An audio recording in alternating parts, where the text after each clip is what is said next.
think you're being treated unfairly? Who's the more foolish, the fool or the fool who follows him? We would be honored if you would join us. What up, guys? Hey, thanks for joining us on the Star Wars Wars. It is a place that nerds can get together and just hash things out with all things Star Wars. So, without further ado, let me bring in a couple of my panelists here. Boom! How you doing, Anthony? Let's and go. There's Dawson. What's up? How y'all doing today? I see your teammate flaked. Yeah, so you know what? I'm going to have to battle you guys alone, but that's fine. You're not too much for me. I like these odds. I like these odds. Yeah.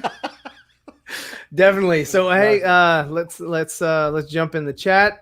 Hey, that one, Carlos, thanks for coming. Hey. He says, so the sequels, am I right? Yes, the sequels. Just about just the absolute peak of film. Literal divine inspiration for cinematic.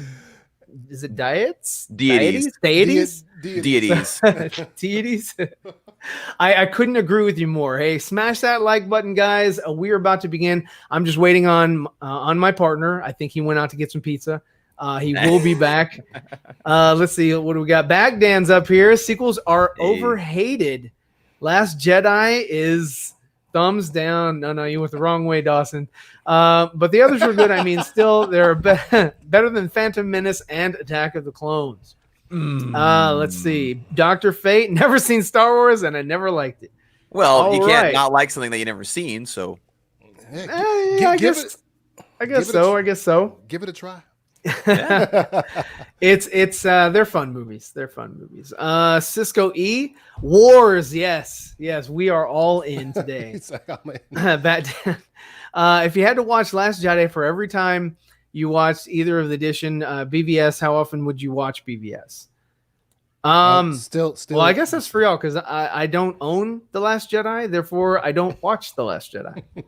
I mean, I'd be fine with it. Yeah, it's the same amount of time I watch. I mean, it's BVS Ultimate Edition. I mean, come on. Yeah. I'm still gonna watch it, even though Last Jedi is attached to it, and that's fine. What's up, So DC Extended? DC Extended. Glad you're here. Let's go. Yeah, we're about to. Just waiting on a panelist. Hopefully he didn't choke on his pizza. So I'm in this one. Vaguely DC like Extended. a threat. Yeah. Barcelona B, Rise of Skywalker was worst out of the sequels. All right. Hey, that's a hot take right there. Where's Zod Rider? We don't know, but I guess Nicotina is going to jump in as an alternate. Look at him. If he doesn't come back. He was ready here to pounce. earlier. So I do know that he is available. I know that he is ready. His internet's working. He's like, he saw Anthony and Dawson. He was like, "Oh, I'm out." The sequel We scare people. Was a joke. Please have mercy. Hey, you can either like or dislike the sequel trilogy. It's fine with me. Everybody has bad taste. That's fine. They all have their little quirks about the jokes. Everybody has bad. Man, it's moments like this where I wish. I mean, could not kick everybody Ryan eats out. mushrooms, but I don't like, get onto them for it. I mean, if you want to eat fungus, go right ahead. I'll watch you. I don't eat mushrooms either, so I cannot eat mushrooms. Fungus is only found on the mossy side of trees. I don't know. It's gross. I'm not going to touch them with a 10-foot pole. That's a debate. That's debatable between Phantom and Rise of Skywalker. Which one is better? Yikes. Hey, that could be another show. We definitely take care of that. So I mean, these are all pretty good ideas. Between the first one and the last one, there you go. Yeah. I did like that. There was something in Nicotina's show where they like changed the names of the Star Wars films, saying, "Hey, no, these are the wrong titles." Yeah, that was funny. That was pretty funny. Nicotina has good takes. I will find him. That's good. What's up, Carlos? Says Nicotina at work. McLovin. I'm sure. McLovin, come McLovin's on. in the house. What up, guys? Nerdy, I don't like Bale either. Yes. Oh, come yes. on, Nerdy guys. just has this big distaste for Christian Bale. I don't. He was actually really good in The Mechanic, so I have to give him that. Yo, The Mechanic. Dude, I'm on the bench. Was I that? guess he's on break. Honestly, sequels needed either one director or a plan. Either would have worked. I like that dramatic pause. So, yep. What's up, guys? Jason's here. Sequel trilogy. Y'all should have had Enosh in this. He's actually traveling right now with his family, so he will be on a different episode. I'm sure he's chomping at the bit want to talk, because we had a pretty good talk on the Poindexter Lounge. Just he and I. Where I gave him my concerns and he understood him, and he was like, yeah, I mean, I don't really want to say he validated anything, or I understand that he likes it and he understands that I don't, and hey, we're good. And the point of the show is to just sort of put everything out there, right? It's not to berate or bash anybody who likes the stuff. Yeah, no. or I want to berate destroy you. Okay, so anyway, so Dawson will be crushed. So, a prelude to his demise. So, yeah. Yeah, they're in the chat. What's up, Nick? So apparently everybody's getting acquainted with each other. So I want to share while we're still waiting on Zod. I don't know where he is, but we're going to start off with Anthony first anyway. But I did want to show the reason or why I started this series here, which I thought would be pretty fun. So that's all the chats we have for now. So let me jump over to this. This was Nerdy and myself, along with Nicotina. If you can see, Nerdy is behind Gavin. He was hiding that day, but you might be able to hear him. I did share audio. Let me know if it works. I believe I have to go over here and play. Salacious. Is that his name? Yeah, Salacious Crow. Oh, shooter. All right. Jedi. Jedi. Kawawuki. On Solo. Oh, we need to wrap this up. We're out of control. That's the Jabba says. Oh my god. You're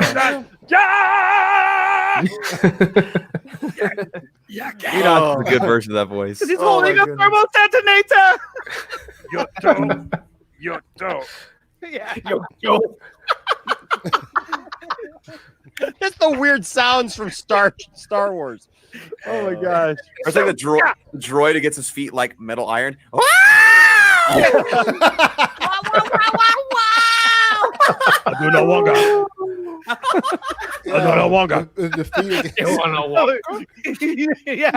Lego. Oh.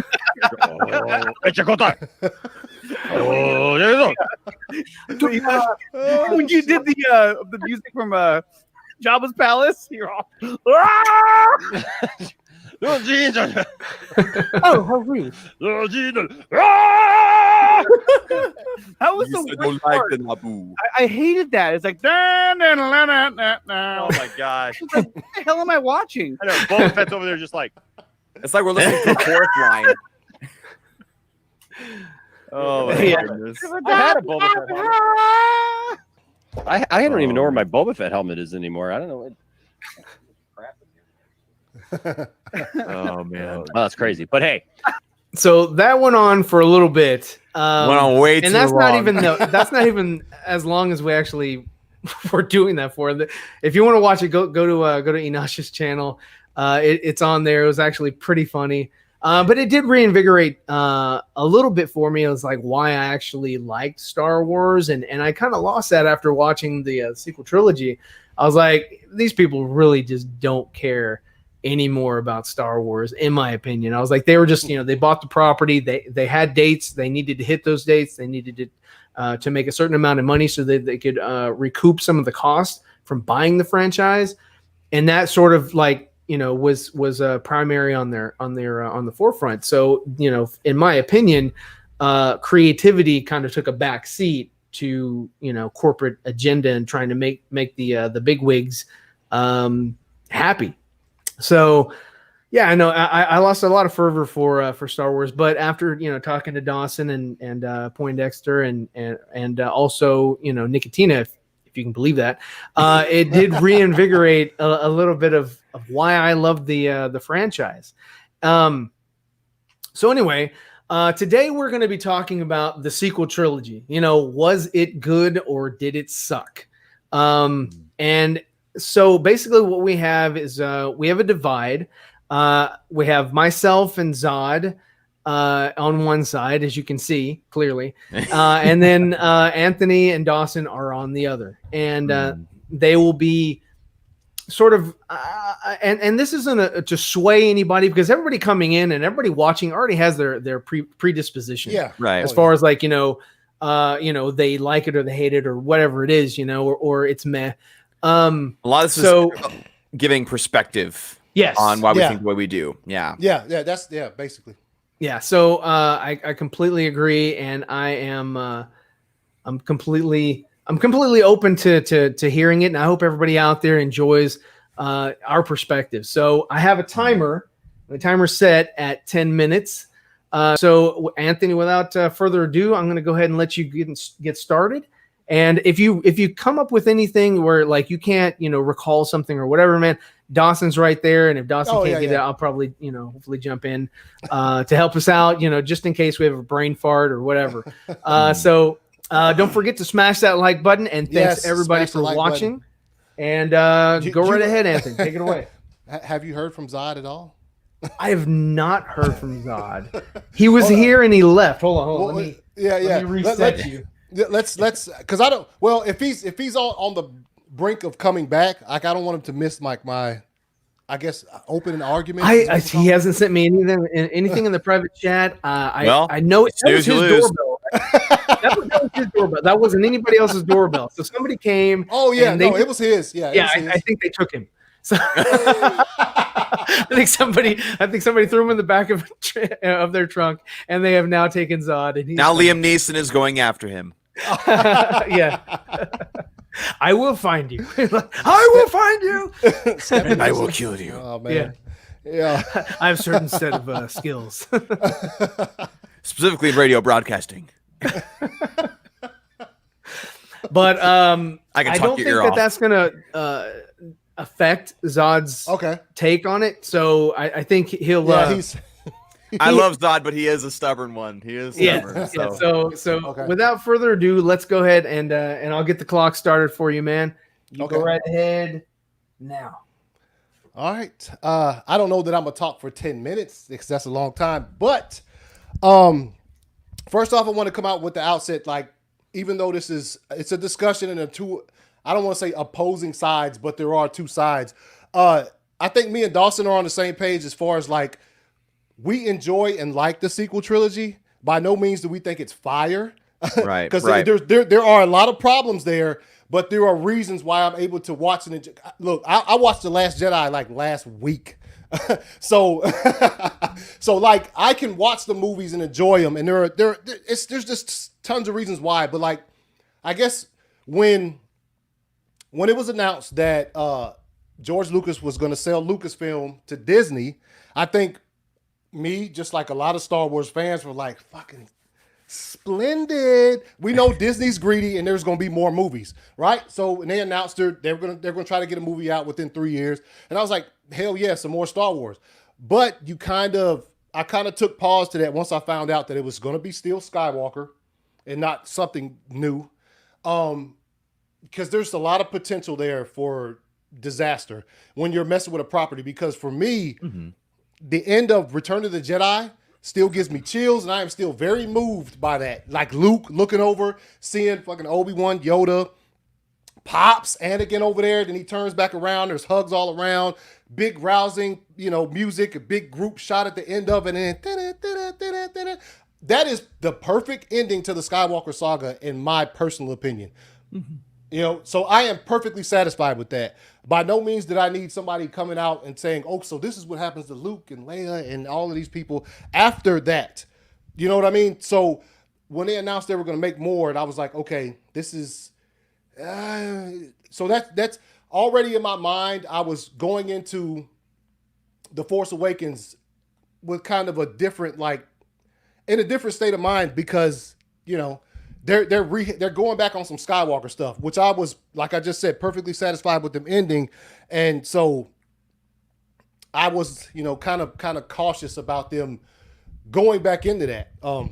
But there's one thing that I think that's really at the heart of all the problems that Ryan, you might have, Zod or Dawson, like a lot of fans might have, I think all boiled down. There's one thing at the heart of that, that even most of my problems, not necessarily with The Force Awakens, but the rest of the trilogy, all come down to one very big detail. And that is, if you're making a trilogy, do not use 3 different directors. That is the worst decision I have ever seen in anything that has to do with like these big franchises like Star Wars and stuff or whatever, and where movie studios are essentially like letting directors and writers take these properties, play with them, and do whatever. Like, you cannot do that. 3 different directors, so many problems stem from that. I mean, you can go with Rian Johnson. I feel like he might have hated The Force Awakens because he just redid a bunch of stuff from it. And so going into The Force Awakens, I already had like a mindset like, okay, my expectations weren't that high. I was hyped for it. It was probably the best movie going experience I've ever had in a room full of Star Wars fans who were just like exploding. And so my experience in the theater watching The Force Awakens was fire. Like, and really the only flaw that I can find with that movie, me personally, is the rehash. It's almost beat for beat A New Hope, and I wasn't really down with that. But I can say that the casting was fire. The relationship, the chemistry between Rey and Finn was fire. Like, I just, it was way better than the forced chemistry we got between Padme and Anakin in the original, the prequel trilogy. So I, what's you laughing at, man? Padme and Anakin. Yeah. That's it. It's I've never seen worse chemistry in my entire life in a movie. So I'm trying to make sure I hit my points. But yeah, there are several things that happened in The Force Awakens that I had some problems with, but they weren't really big, and I didn't really care about them because I knew we were getting 2 more movies, and I thought surely they'll address this. Surely, I had conversations with people after The Force Awakens where they'd be like, well, how is Rey so strong with the Force at the end of the movie? I'm like, well, surely they'll address that when they get to these other movies they're going to make, which goes back to, you can't have 3 different directors in a trilogy. That right there, it's not explained. I mean, I guess they cheaply explained it at the end of The Rise of Skywalker with the phrase, and I am all of the Jedi. I guess that's supposed to explain why she's so strong, like so fast with the Force.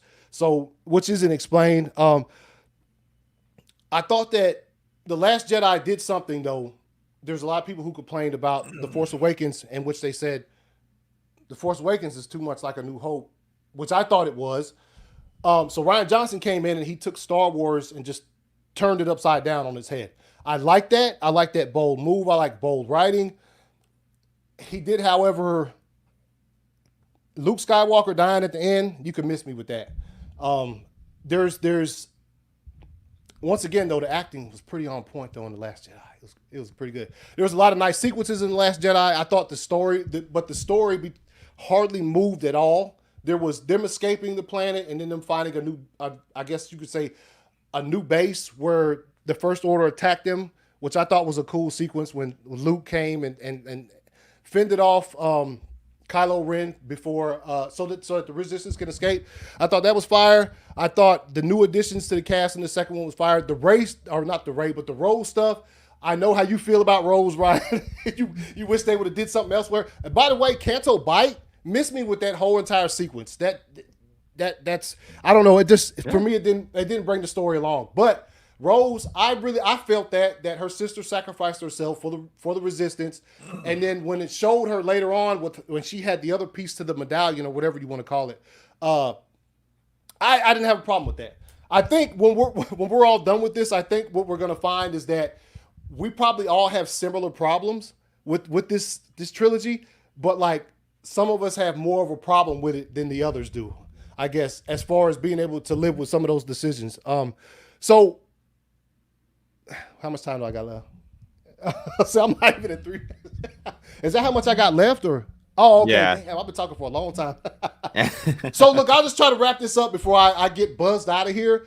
I wouldn't be surprised if I found out that more than a dozen directors turned down doing The Rise of Skywalker, because you had to wrap up an entire saga of 9 movies, 11 if you count Solo and Rogue One. After the last 2 movies, 2 different directors went in 2 different directions, and you have to wrap that up. So this is why when I watch the Rise of Skywalker, which people hate, I can watch the movie because I know in the back of my mind, like, this was a mess. I already expected a mess before I got to it.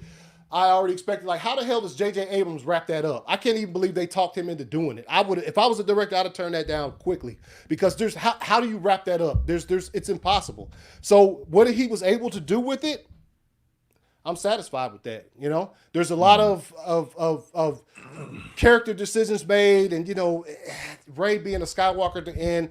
But at the end of the day, I look at it as, what other choice did they make? I'm sure Disney was sitting there like, JJ, just wrap this Skywalker stuff up and let's go. Let's move on to something else. I mean, because that's the way I took the movie in was that it's a mess.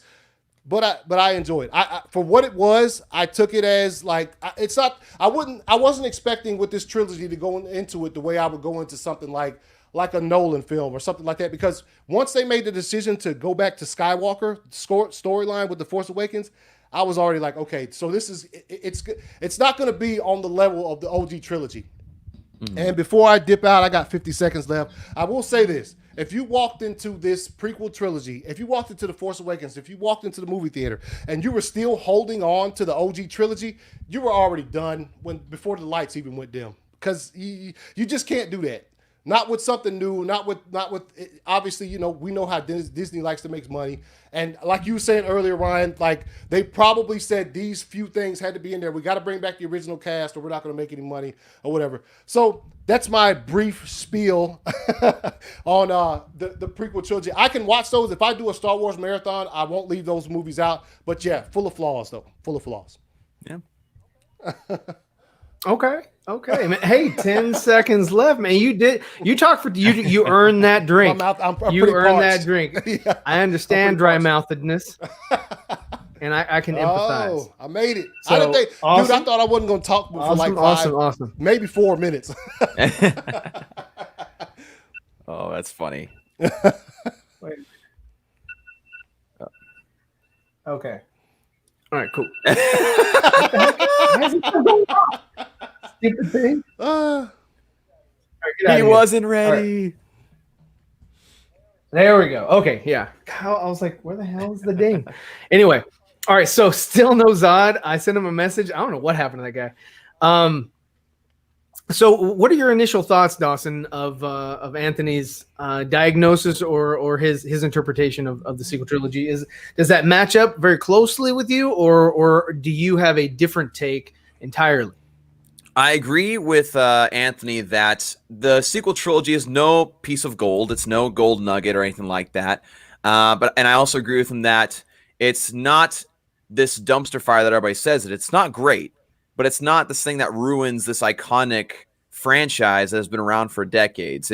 I think a lot of people over-exaggerate that. A lot of people really just jump the gun as far as claiming it as this terrible disaster. I don't think that it is that much.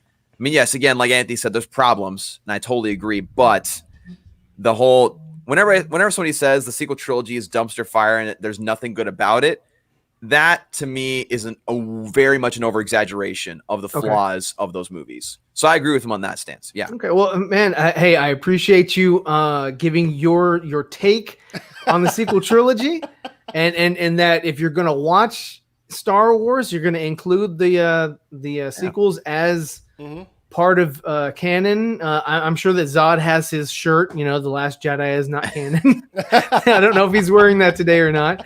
I didn't catch that earlier. He probably is. He dresses for the occasion. So, well, I mean, I was gonna let Zod go next because I wanted to Yeah, give the back a and forth, different. Yeah. I wanted to balance it out, the balance of the force, But I mean, I can definitely let you go if you want, Dawson. Okay. And then I can wrap it up, and then we can exchange thoughts at the end. So if you want, do you want me to blow up your screen, or do you want to use that at the end? Maybe blow me up at the end when I get my final thoughts on my, my Okay, final yeah. thing. And Yeah, I think yeah, I'll have the opposite problem of Anthony. I think I might actually go over my time with some things that I want to say, but we'll see. We'll see. Sure, not a problem. All right, man. So as soon as you're ready. Okay. So I want to start talking about the sequel trilogy by addressing the original trilogy. Okay, because the original trilogy is what leads up to the sequel trilogy, obviously with Luke Skywalker, Leia, Han Solo, Chewbacca, all those characters, right? They connect in that certain way with those characters.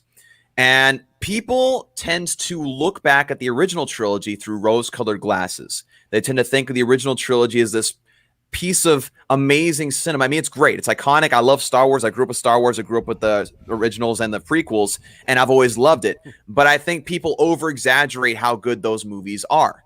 And because of that, nothing that will come out with Star Wars will ever equal that hype that people have.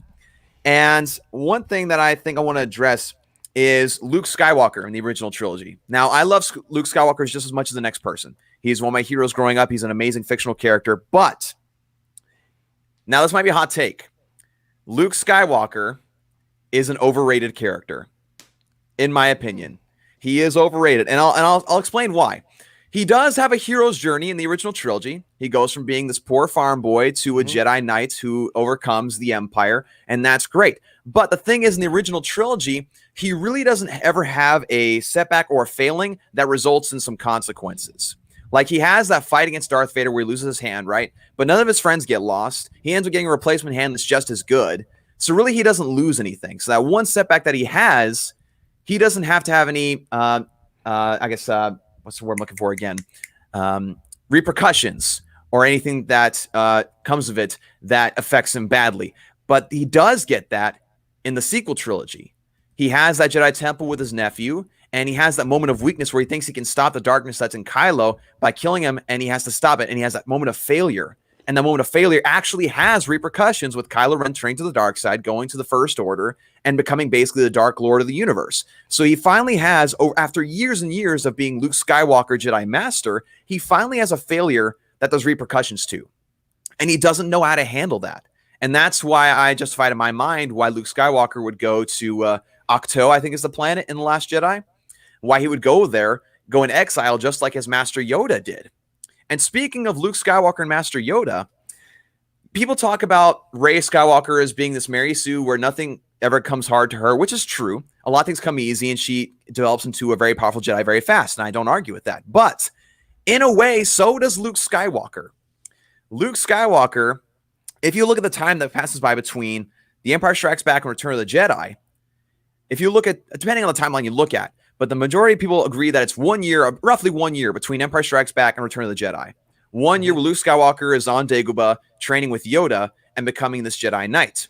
And you look at the time difference between The Last Jedi and Rise of Skywalker, there's also about a 1 year difference.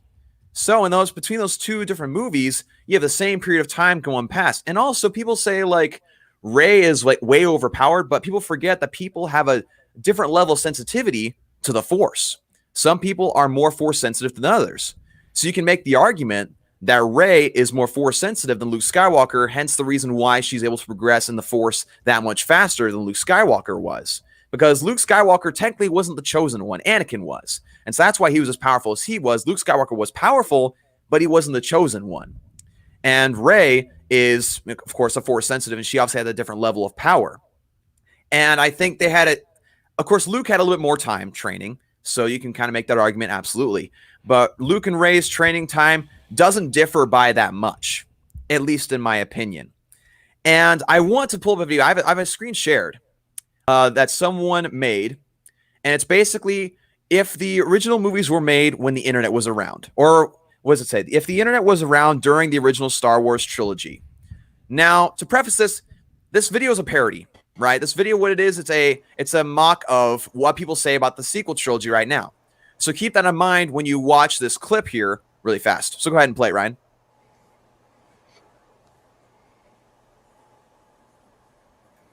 Let me see. Can I play it, or can you? Do you have? Oh, you I have- do. yeah, I do yeah. have to play it. That's my bad. Yeah. Here I we was go. like- Here we go. Sorry. Here we go. I'm Sorry. clicking.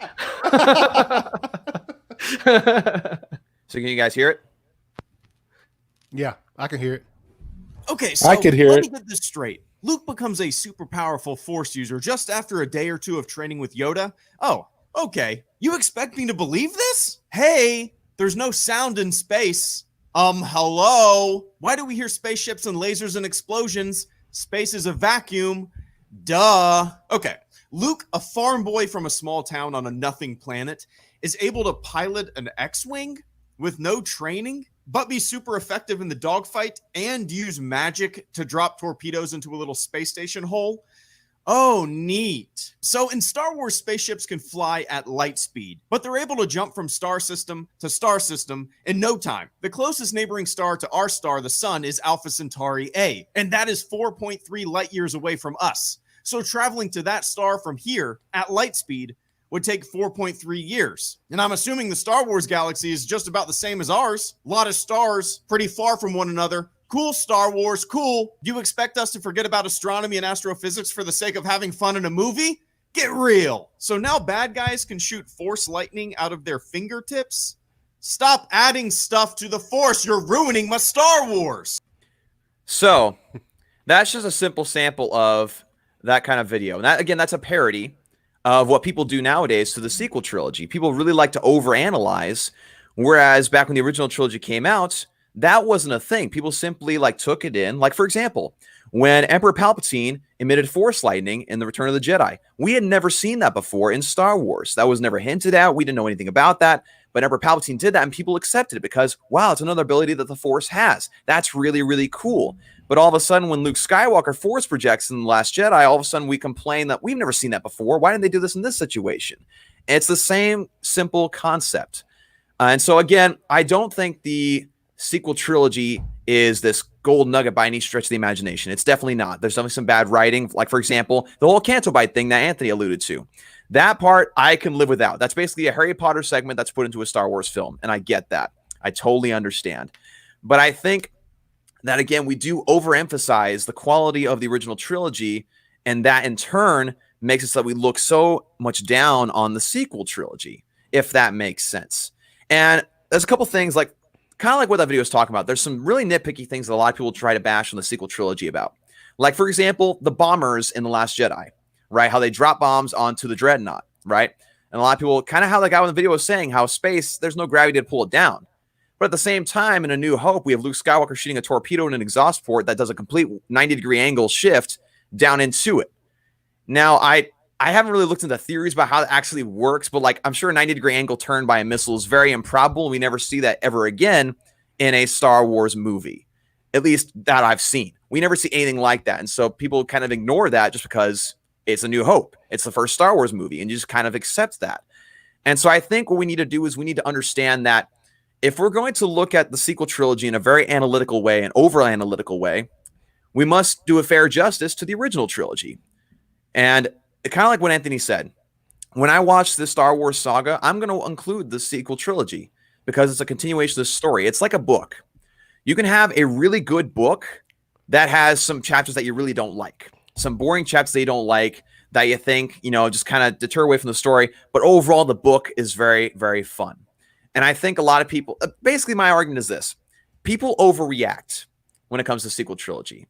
A lot of people say that it ruins Star Wars, which Star Wars is a 9-film saga, including TV shows and different things like that and spin-offs, or I guess not including those. And I'm saying that 3 movies, for me, does not ruin an entire like catalog of content. You have the Clone Wars, you have Star Wars Rebels, you have the prequel trilogy, the original trilogy, you have the Mandalorian, you have Rogue One, you have Han Solo, a Star Wars story. Like, you have all these different pieces of content from the Star Wars universe. And people are saying that 3 movies out of all of that ruins the entire thing. That's an over-exaggeration in my opinion. But again, at the end of the day, and I'm not here to change anybody's minds, I'm just here to offer perspective as to how we look at each of these trilogies. Like, for example, the prequel trilogy. When the prequels came out, people hated those things. People bashed on him so hard for the CGI, the green screens, the acting, the sand. I mean, there were so many things people bashed. But now, 15 years later, after the Revenge of the Sith came out, people look at it fondly, and I've always looked back at them fondly, but people looking back at them and say, wow, those things had some really cool things going for them. Yeah, they had problems, but they're still Star Wars, and I love it. And I think give the sequel trilogy about 10 or 15 years, we'll be saying almost the exact same thing about the sequel trilogy. I mean, the sequel trilogy, again, is not amazing by any stretch of the imagination, but neither was the prequel trilogy. So I just think that we'll look back at this 10 or 15 years from now and think that was a slight overreaction. But I yield the floor.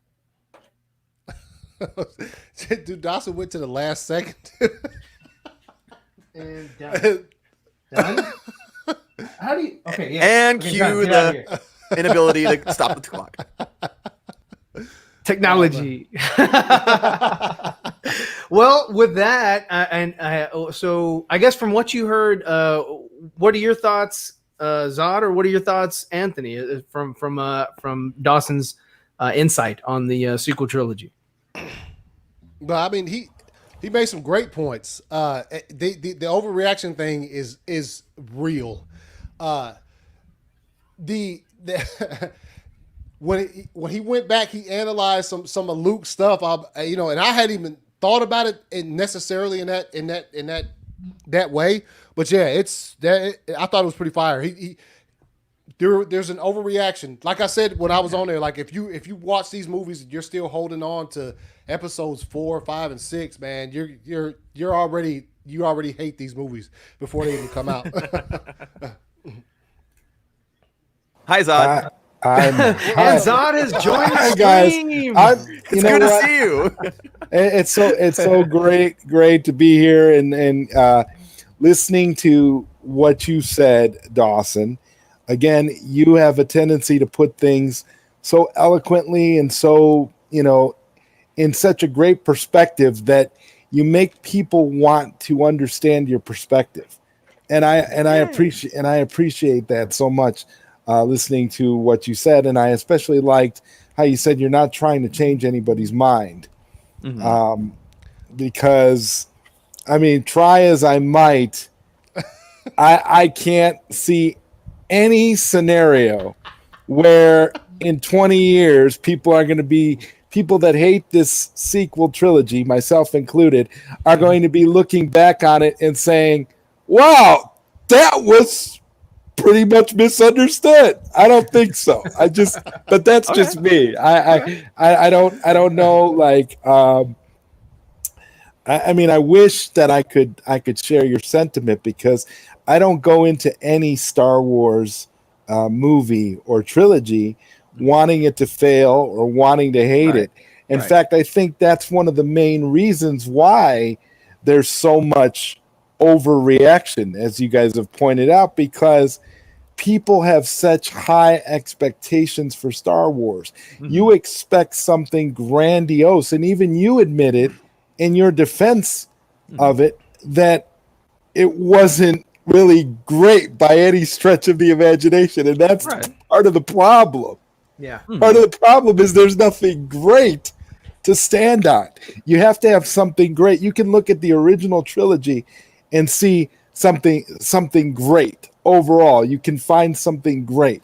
You can look at the prequel trilogy and you can find bits and pieces of something great. Mm-hmm. And you know why I think that is? Because the original creator was still involved. This sequel trilogy is devoid and is missing something because you don't have the George Lucas hands. One thing about that real quick, if you guys have heard the idea or the plan for a sequel trilogy with George Lucas, he really wanted to explore the midichlorians. The midichlorians, which was everybody's least favorite part of the prequel trilogy. So to be fair, but that's only because I would say that's because they didn't quite understand where he was going. Where he was going. What was going on with the journal. And he was given, he gave Disney treatments for his films, for his 7, 8, and 9 when he sold them. And they cherry picked what they wanted out of them, Mm-hmm. and you know, sort of made their own. And Yeah. so anyway, but let me jump into Zod Rider. I'm going to give you the 10 minutes. You're going to have the floor, and you can just give us your spiel on 7, 8, and 9. I wanted to do a balance, but we started off with Anthony, and then I didn't want to go. I didn't want to, you know, totally. Just destroy these guys right away. I am so sorry. I mean, it was not Oh, no, my no, no, no. intent. It was We not might my forget. It's okay. intention. I'm just glad you're As here. you know, I was here prior to it starting. you- It was yeah, not. you It was beat not Dawson. my. It was not my intention for that to happen. And I completely apologize. That Hey, was, you're good, Zod, man. Just to let you know, Nicotina was creeping. He was Oh yeah, he was like he wanted to take your spot so bad. We'll consider forgiving you. well, because Nicotina said I was going to flake, and it He was like did. He there's did no say- way. you were here for the first. There's no Yeah. way I'm gonna flake on this. Oh We're no! like, This, we're like, I damn was- it, Nicotina. Why'd you you jinx know, us? you know what, you know, Ryan. I've been hyped up for this all Oh, yeah. week, and I definitely. So it was just. That was just something I had to deal with that was completely unavoidable it's and all good, unexpected. man. So I do apologize. Oh, don't worry. Never apologize to me, man. There's no reason. You're all good, man. I'm gonna go ahead and start your clock. But again, that's how, you know, again, dude, though, that's how highly I think of you guys. I would never want to let you guys down in any way. So just We let me appreciate know. it, man. We appreciate it. Yeah. It is not a letdown. Let me go ahead and get you started, and you got 10 minutes on the clock. When I think of the prequel trilogy, or the sequel trilogy, excuse me, when I think of the sequel trilogy, the word that comes to mind to me is letdown. I went into Force Awakens feeling renewed, feeling excited that there was finally going to be more Star Wars. My idea going into Force Awakens was not to have any expectations whatsoever, and to come out of it feeling like I just witnessed something fantastic. You know, I wanted the feeling that I got from when I first saw the original trilogy back when I was a child. And I had gone to see Force Awakens with my father. My dad and I often go see all of these movies. And I watched Force Awakens and with him, and there were some things that, you know, I had issue with, but overall, I thought Force Awakens was a decent start to the new trilogy. It set up a lot of great little nuggets and caveats and things that we could, as Star Wars fans, be speculating on for years to come as we waited for the movies to continue to be released.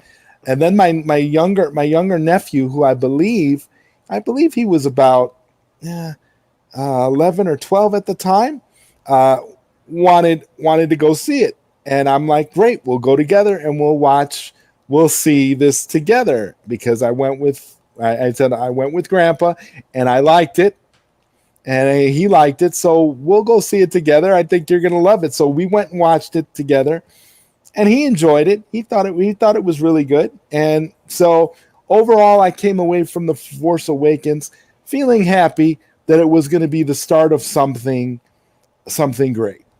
So I overlooked a lot of things that were glaring, that were, you know, erroneous, and things that bothered me about it that didn't come to light for me really until after seeing the entire thing as a whole. And watching, you know, and so when I go, and so after I saw The Last Jedi, this was a family affair.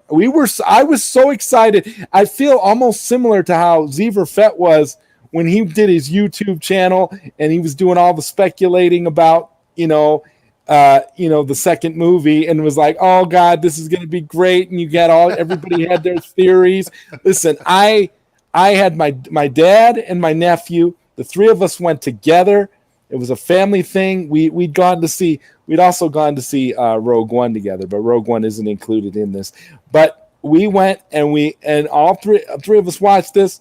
And at the end of the movie, I felt so deflated.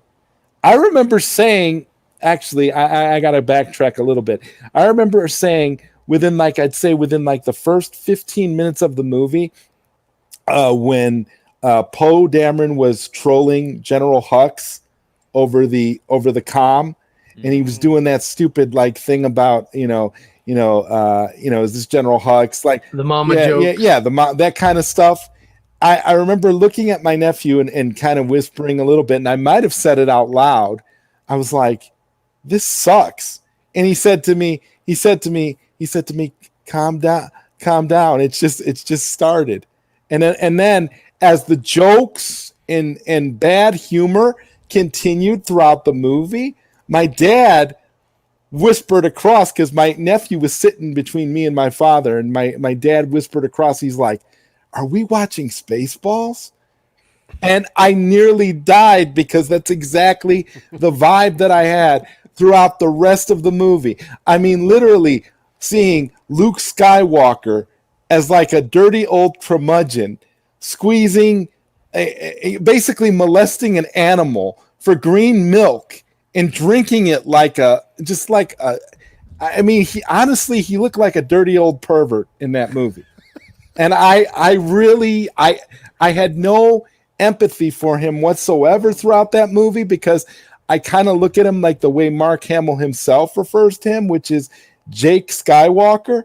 He really doesn't feel like Luke Skywalker to me at all, because they changed so much of what Luke Skywalker embodied as a hero throughout not only the original trilogy, but the 30 plus years of extended canon that existed in the form of graphic novels, comic books, other media. And I was so, disenchanted by the whole thing. I felt like a disenfranchised fan at the end of it all. I was pretty much done with Star Wars after The Last Jedi. And when I saw Broom Boy at the end of the movie, I said to my father, did Rian Johnson forget that there's still one more movie after this? Because that seems like more like a definitive ending than like, I don't know. That movie ruined Star Wars for me in so many ways. Like, I'm still a fan and I still love Star Wars, which is why I'm here. But that movie like ruined the flow of the trilogy. So then we go to The Last Jedi. I mean, God, these movies are so bad. What's it called? Rise of Skywalker. Okay, Rise of Skywalker was so bad because it had to make up for all the things that everybody hated in The Last Jedi. So it tried to course correct while still telling its own story, and all it did was suffer for it because it had too much to do in too little time. Plus, we all know that there was a lot of studio meddling with the last movie as well. So who Lord only knows what the real story for episode 9 was actually supposed to be. So to me, I don't know. I was hoping that it would redeem it for me, that it would be enough of a course correction for me to be excited, but it didn't. All it did was, accentuate the negatives of the trilogy as a whole. And now I can't even watch Force Awakens, and that upsets me because I have good memories for Force Awakens. I also went to see Force Awakens with my best friend, so I saw Force Awakens in the theater 3 times, and the other 2 movies I only seen once in the theater and never watched them again. So I feel like I was robbed as a fan. I feel like Rian Johnson basically molested us Star Wars fans with this movie.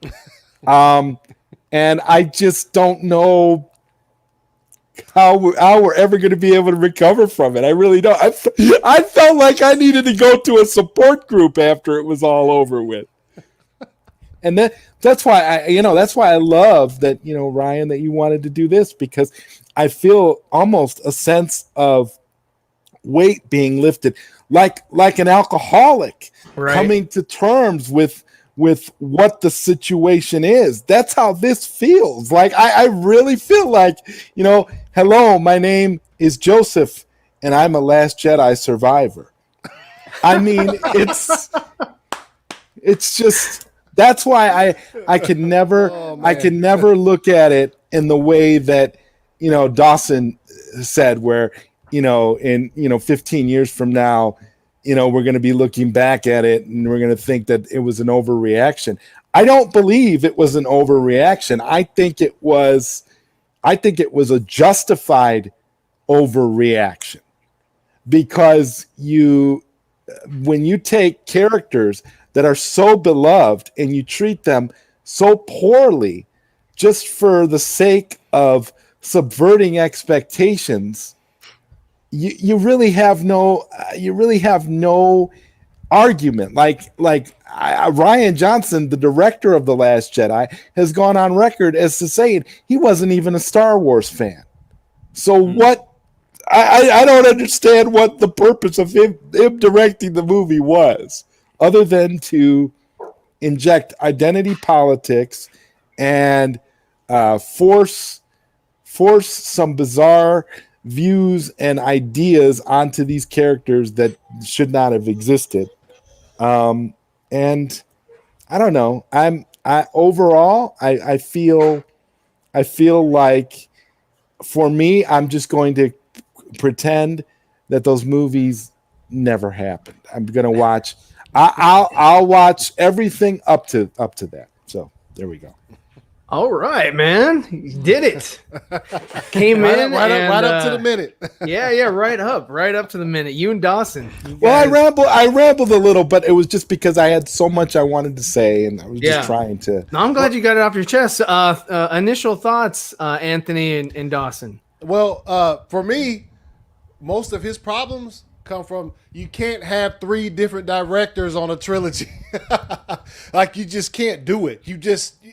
Matter of fact, though. Well, the original trilogy was directed by 3 different directors. That's the only other time it's ever worked, because guess who was standing right there beside the director as those other 2 movies were being made? George Lucas. So that's the only other time I've ever seen 3 different directors direct every movie of a trilogy, and like it actually worked. But we saw who was standing right there.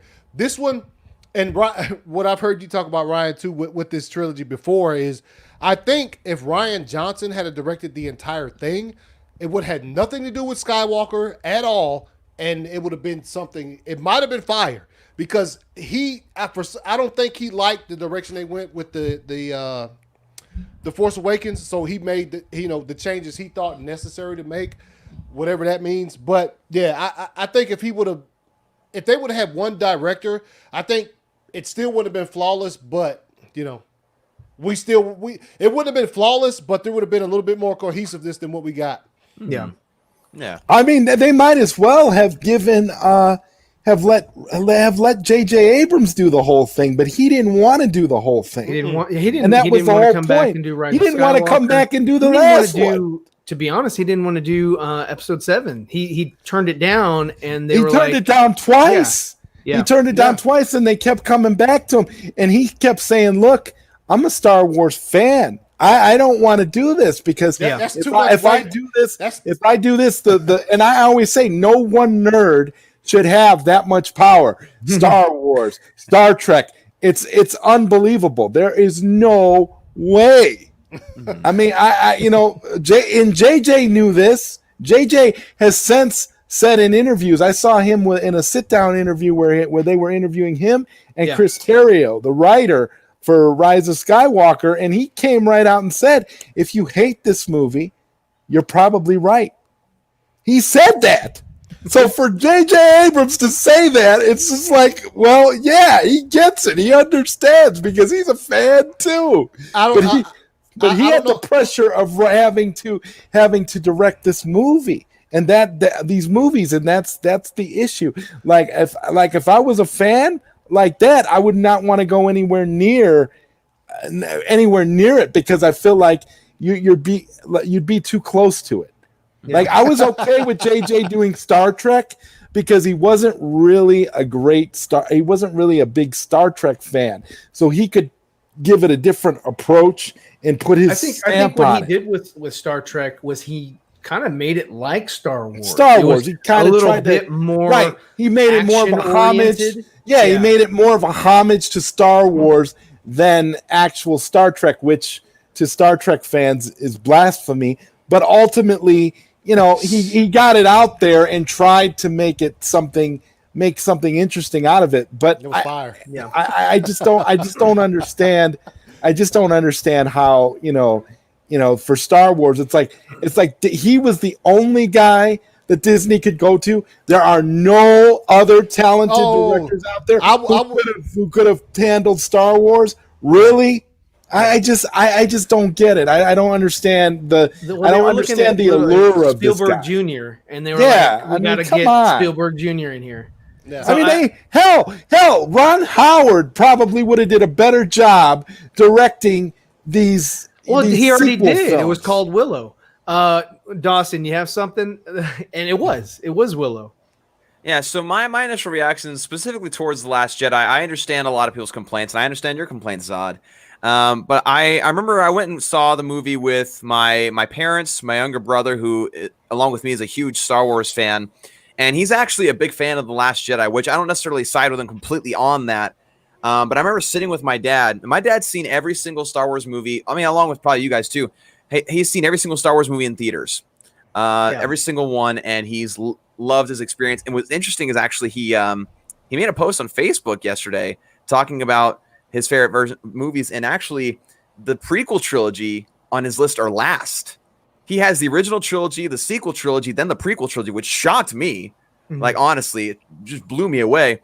But one thing my dad and I talked about during and after the movie was how Rian Johnson gave a big old middle finger to theorists, which I just laughed my head off about. Like, when they killed Snoke, I laughed. I was like, yes, because I was so sick and tired of seeing all these theories like, oh, Snoke is going to be Darth Plagueis, or Snoke is like this clone, or like all these theories. And I was just like, Rian Johnson just did a middle finger to them, and it cracked me up. And I was like, that's awesome. But there's also some things that Rian Johnson did in the movie, which, again, Last Jedi is not great by any means, but there were some things that he did that I thought was really refreshing. Like, for example, he addressed the fuel situation of big ships. They finally addressed that in a Star Wars movie. They addressed what would happen if you decided to try to fly a ship into others with light speed, which I thought was awesome. Because, like, people think, like, well, why was fire. Yeah, because, like, people say, like, why don't you just do that more often? Like, no one's going to sacrifice himself going light speed into a ship. So obviously you're not going to do that all the time. But seeing that happen and the effects in all the ships was really, really cool. And I liked how they tried to do different things. And at the end, with the kid with the broom that Zod so desperately hates, and I can understand. But my dad turned to me and he said, you know what? I like that. You know why? Because it means anybody can be the chosen one in the Star Wars universe. Anybody can be somebody in Star Wars. It doesn't have to be a Skywalker. That's the problem, though. Anybody can be. It takes away the uniqueness of the whole mythology. I mean, if it could be anybody, it's... But the thing is that it opens up to where, like, you could have done something more rather than just with a Skywalker or with a Palpatine. It could have just been anybody out there, and that's what Rey was supposed to be, just a somebody who was forced. Well, it's like, okay, but let me give you another analogy. Like, let's say so by that logic, we're saying anybody could be Superman, not just Clark Kent. Why don't we have 15 Supermen? Why don't we have more than one? Why don't we have more than one Wonder Woman? Why don't we have more than one Willow? Well, because Star Wars, you're telling a story about specific key characters in a universe. So if you want to open it up and say that anybody can be a Jedi, anybody can be the hero of the Star Wars trilogy. Well, I don't mean just anybody. Anybody that's force sensitive could be that Jedi that helps out. It just depends. Yeah, but it used to be special to be force sensitive, though. That's the point. It used to be special. It still is. It still is. It's not saying everybody's force sensitive. It's that whole group of kids. That whole group of kids. They were all at the end of the movie. They were all force sensitive. Mm-hmm. I just saw the one. All those babies. They were force That's the sensitive. one with the broom. Well, the It was a Broom Boy is colony the only of. one It that I was a remember. oh, okay. Well, Yeah, I don't he's know. the I only one thought that I the saw. whole- Like, he actually demonstrated something. There were other kids there. They were all slaves, which nobody really questioned. They're still slaves in the universe. Anakin. wasn't right. unique. Anakin, again, and not only that, it completely nullifies everything that Anakin did too. Like Anakin is just a nobody now as a result of this new trilogy. So I'm not saying that. I'm not saying even before Anakin. I'm saying Anakin was a chosen one, but now it's open to Lord Force Sense. So it doesn't have to be specifically Anakin or a Skywalker. The story can open up to other different people, hence Rey before she became Rey Palpatine, right? And so that kind of explains to me like anybody who's Force sensitive could take out the mantle of being the next leader in like a rebellion or a Jedi council or whatever have you. It's open to other people besides people in the Skywalker family. Because if you make 9 movies about one specific family, all of them being super powerful, everybody else is not, it kind of loses its value after a while, in my opinion. It kind of makes like, okay, so they're Skywalker, so of course they're going to be special. Yeah. Well, Skywalker's really the only ones that were special. No, I mean their line is a kind of like, I don't want to. I guess you made It's it. like You their made a line Harry is like Potter it's like the reference before. Castlevania line, the Belmonts. Okay, Yeah, I mean, the Belmonts and the Skywalkers. That bloodline has the bloodline sort of midichlorian type connection because of Anakin, because he Right. was formed by midichlorians and sort of therefore in his mother's womb. So his Right. blood would be untainted, kind of like the Malfoys or whatever, right? Mhm. So then that bloodline would remain sort of pure. And that he would, impregnate Padme. Padme would then pass that on to, her kids, which are twins, which would have the same blood type and the same sort of shared, midichlorian count, I guess, as well, or similar to. Maybe not as pure, of course, from the source, which was, Shmi Right. or Anakin, but and then they would pass that on to Ben. They would pass that on to Kira or whoever Rey was actually supposed to be. So without further ado, I'm going to jump in here and I'm going to give you 10 minutes of myself. So let me finish some of these comments and then we will get into Can it. we handle 10 minutes of Ryan? Oh yeah. And you know what? Good. I don't even Great think I take. need this thing. Great take, Ryan. Great take, Look, Ryan. Ryan's not going to turn it on for him. I'm gonna turn- like, He's going to give himself half an hour. And Yeah, as a right. whiteboard, like, see, look at And this. I'm not done. See, the ship doesn't look different from the original trilogy. See, look at oh man. So let me I already know your argument. You know my arguments. Okay. Good to go. You did say one thing that I will address real quick. You said that you liked Ryan Johnson giving the middle finger to fans, but Not at what the fans, cost? theorists. Now the theorists. I mean, because that right there, he usurped that one main. Like there was a villain, and we were trying to get to know the villain, and then he abruptly kills the villain. So now I could care less. So now they bring and with their short-mindedness, they're like, well, I don't understand who's another big person in the galaxy. Got to bring back Palpatine. It's like that's ridiculous. That was lazy, and all because Ryan Johnson did that little thing. Your Snoke theory sucked. Expectations. Yeah, He and that was funny. I say that in my review of The Last Jedi. The PR department was like, say it with me, please. Subvert expectations, and everybody was saying it. And it was the worst thing of 2017. Yeah, they should have 2017. Yes. They should have just made Kylo the main bad guy overall over the entire thing. Because Really but he wasn't. He needed to grow. He needed to mature, and he did not. And that was mainly one of the issues that I had with the whole trilogy was it was bad writing and bad character development. Turn your timer on. Oh yeah, sorry. I guess I should. Okay, well let me jump on this real He quick. caught you. He caught you. Yeah. ACS. I agree, Dylan. I'm taking him out of the streams. All right. So anyway, let me start my timer. Here we go. All right. So I started off watching episode 7, and I actually was like, okay, I get what it is. I get how this is all set up, how it's supposed to sort of mirror the Phantom Menace and also mirror A New Hope. It's, George Lucas was like, hey, this is a play and it's got stanzas and you got to hit these beats or whatever. So I was like, okay, this is going to be close to or similar to A New Hope. As far as like, this is the introduction to new characters. So give me a reason why I should give a crap about these characters. In this new, the episode 7, I got no reason to care. The best character development was not expounded upon, which was Finn and Poe Dameron. They clicked right there. They had beautiful chemistry, wonderful. That was it. As soon as they crashed and then they met up on that planet where he was trying to give his jacket back and he was like, no, you keep it or whatever. That was kind of it. Even in Rise of Skywalker, they really didn't have that chemistry again. They didn't have those interactions. And actually in the script of The Last Jedi, and I guess the first draft, they were the ones that were supposed to be going off on this to the planet Canto Bight and find, the plans, secret plans or whatever, and bring it back to the Alliance. And then it just got thrown away. But number one, let me just jump back and say, I did have high hopes after watching episode 7. I was like, you know what? I'll give it a pass. But now seeing 8 and 9, I'm like, no, the problem started with 7 and it destroyed the whole sequel trilogy as a whole. Number one, case in point.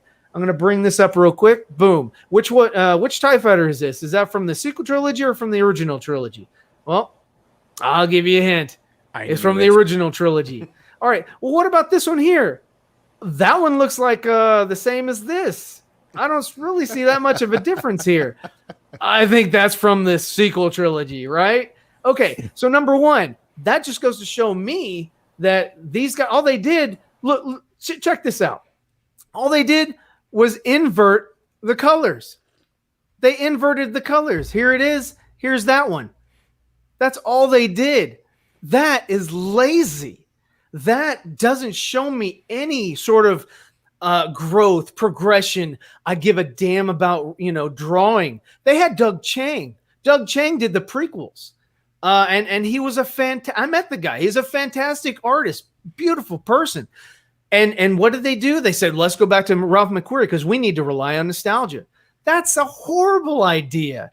They didn't advance the technology. They didn't advance anything at all. And so I can't give them a pass on that. I guess another example, which X-Wing is this? Is that from the sequels or the prequels? Do you know offhand? Well, here, let me show this. Well, wait a minute. Is that this? I don't really see a difference here. What's the difference? The difference is this is from the originals and this is from from the sequels. There's not much of a difference there other than the fuselage. Look at the damn silhouettes. You see it right there compared next to each other. Which one is which? Can you see? Can you tell? Can you decide for me which one it is? Well, here it is. I'll help you out. I even did the same color scheme. The only thing that's a difference is the fuel. That's it. I mean, but look at these. This is Doug Chiang. Look at these. These are all unique. You know what these are. You know which movies these are from. You know what era they're from. Fantastic. Wonderful. That's imagination at large right there. And that's from the 90s.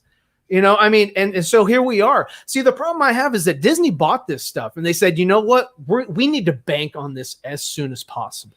And because they need to bank on it as soon as possible, they can't spend time with coming up with different concepts and designs. They have, if you look at the Mandalorian ship, it looks very reminiscent to the LAAT right here. Just change take the wings off and add some boosters on the back, and there you have it. Change the inside a little bit so he can put his little bounties in there. But it's very similar.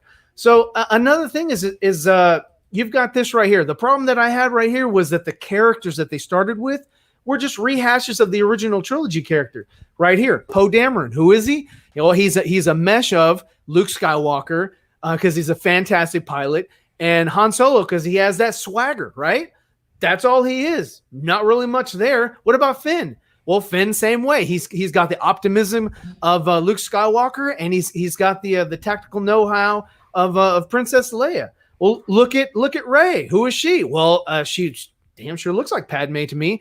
And you can throw a little bit of Anakin Skywalker in there as well. But of course, you have Luke Skywalker, because where was she? She was found on a desert planet. Same situation. I mean, the progression right here of the clones. I mean, just look at that. That's not much progression right there, as far as, you know, the same thing with the with the fighters, is that you really don't get very far. You don't get away from, or you don't give a good progression. It's just like, let's rely too much on nostalgia so that everybody can just be on board.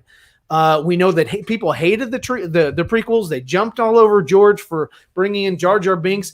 Let's go practical. That was probably the smartest thing they did here, was they went practical effects instead of complete digital, just green screens all around. You know why everybody loves the sequel trilogy? Right here, Industrial Light and Magic. They made the sequel trilogy look amazing, fantastic. Thank you so much for making the sequel trilogy look amazing. The only problem is they don't have any way of changing the writing, fixing the story, addressing the narrative. They can only make things look beautiful, and they did. It was a beautiful setup. So, I mean, look how this guy right here. Who is he? Well, he's an amalgamation of Anakin Skywalker and the same character but different character, Darth Vader. It doesn't really there's no depth here. There's no, who cares? You know, I don't care about these characters because you didn't give me a reason to give a shit about these characters. These characters suck. Okay? They spent no time developing the characters, growing the characters, anything like that. It was very weak writing. It was weak writing. And JJ had Lawrence Kasdan. And it still sucked. Ryan, written and directed by Rian Johnson. I'm sorry, maybe directed, but he shouldn't have written the damn thing because he can't write. It's no good. His writing is subpar. Look at this situation here. Go to from Maz Kanata, where she's running around, flying all over the place with a jetpack on. That was such a weak exchange just to get these guys on Canto Bight. Right here, you've got the only person in the galaxy on the left side. That's the only guy that can do what she's claiming can get them on the supremacists or supremacy or whatever it's called. And they didn't even talk to this guy. No, they meet this other guy here in the cell in the same planet, same city, and he has the same information. Kind of seems a little too close on the nose for that one. Sorry, doesn't work for me.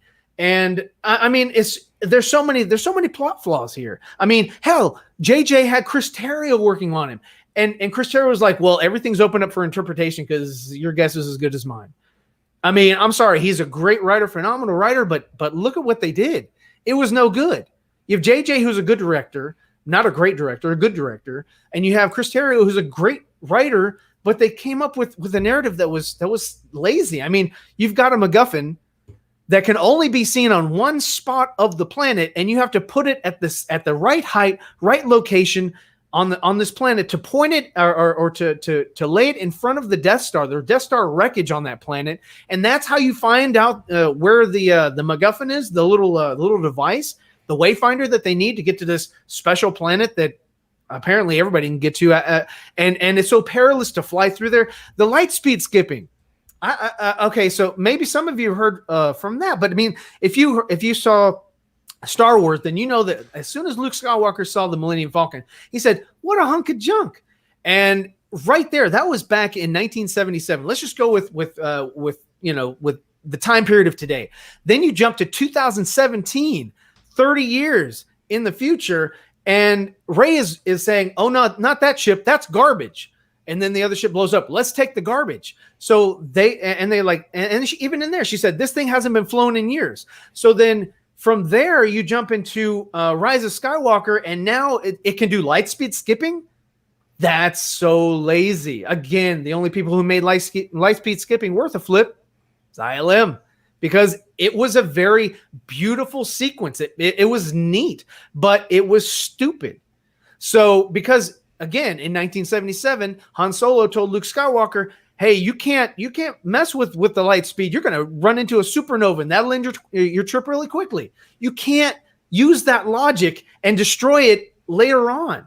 I'm sorry, they weren't doing anything. This is an old ship, and the ship Where is it from? You saw it in episode 2 and you saw it in episode 3. They had the Millennium Falcon in there.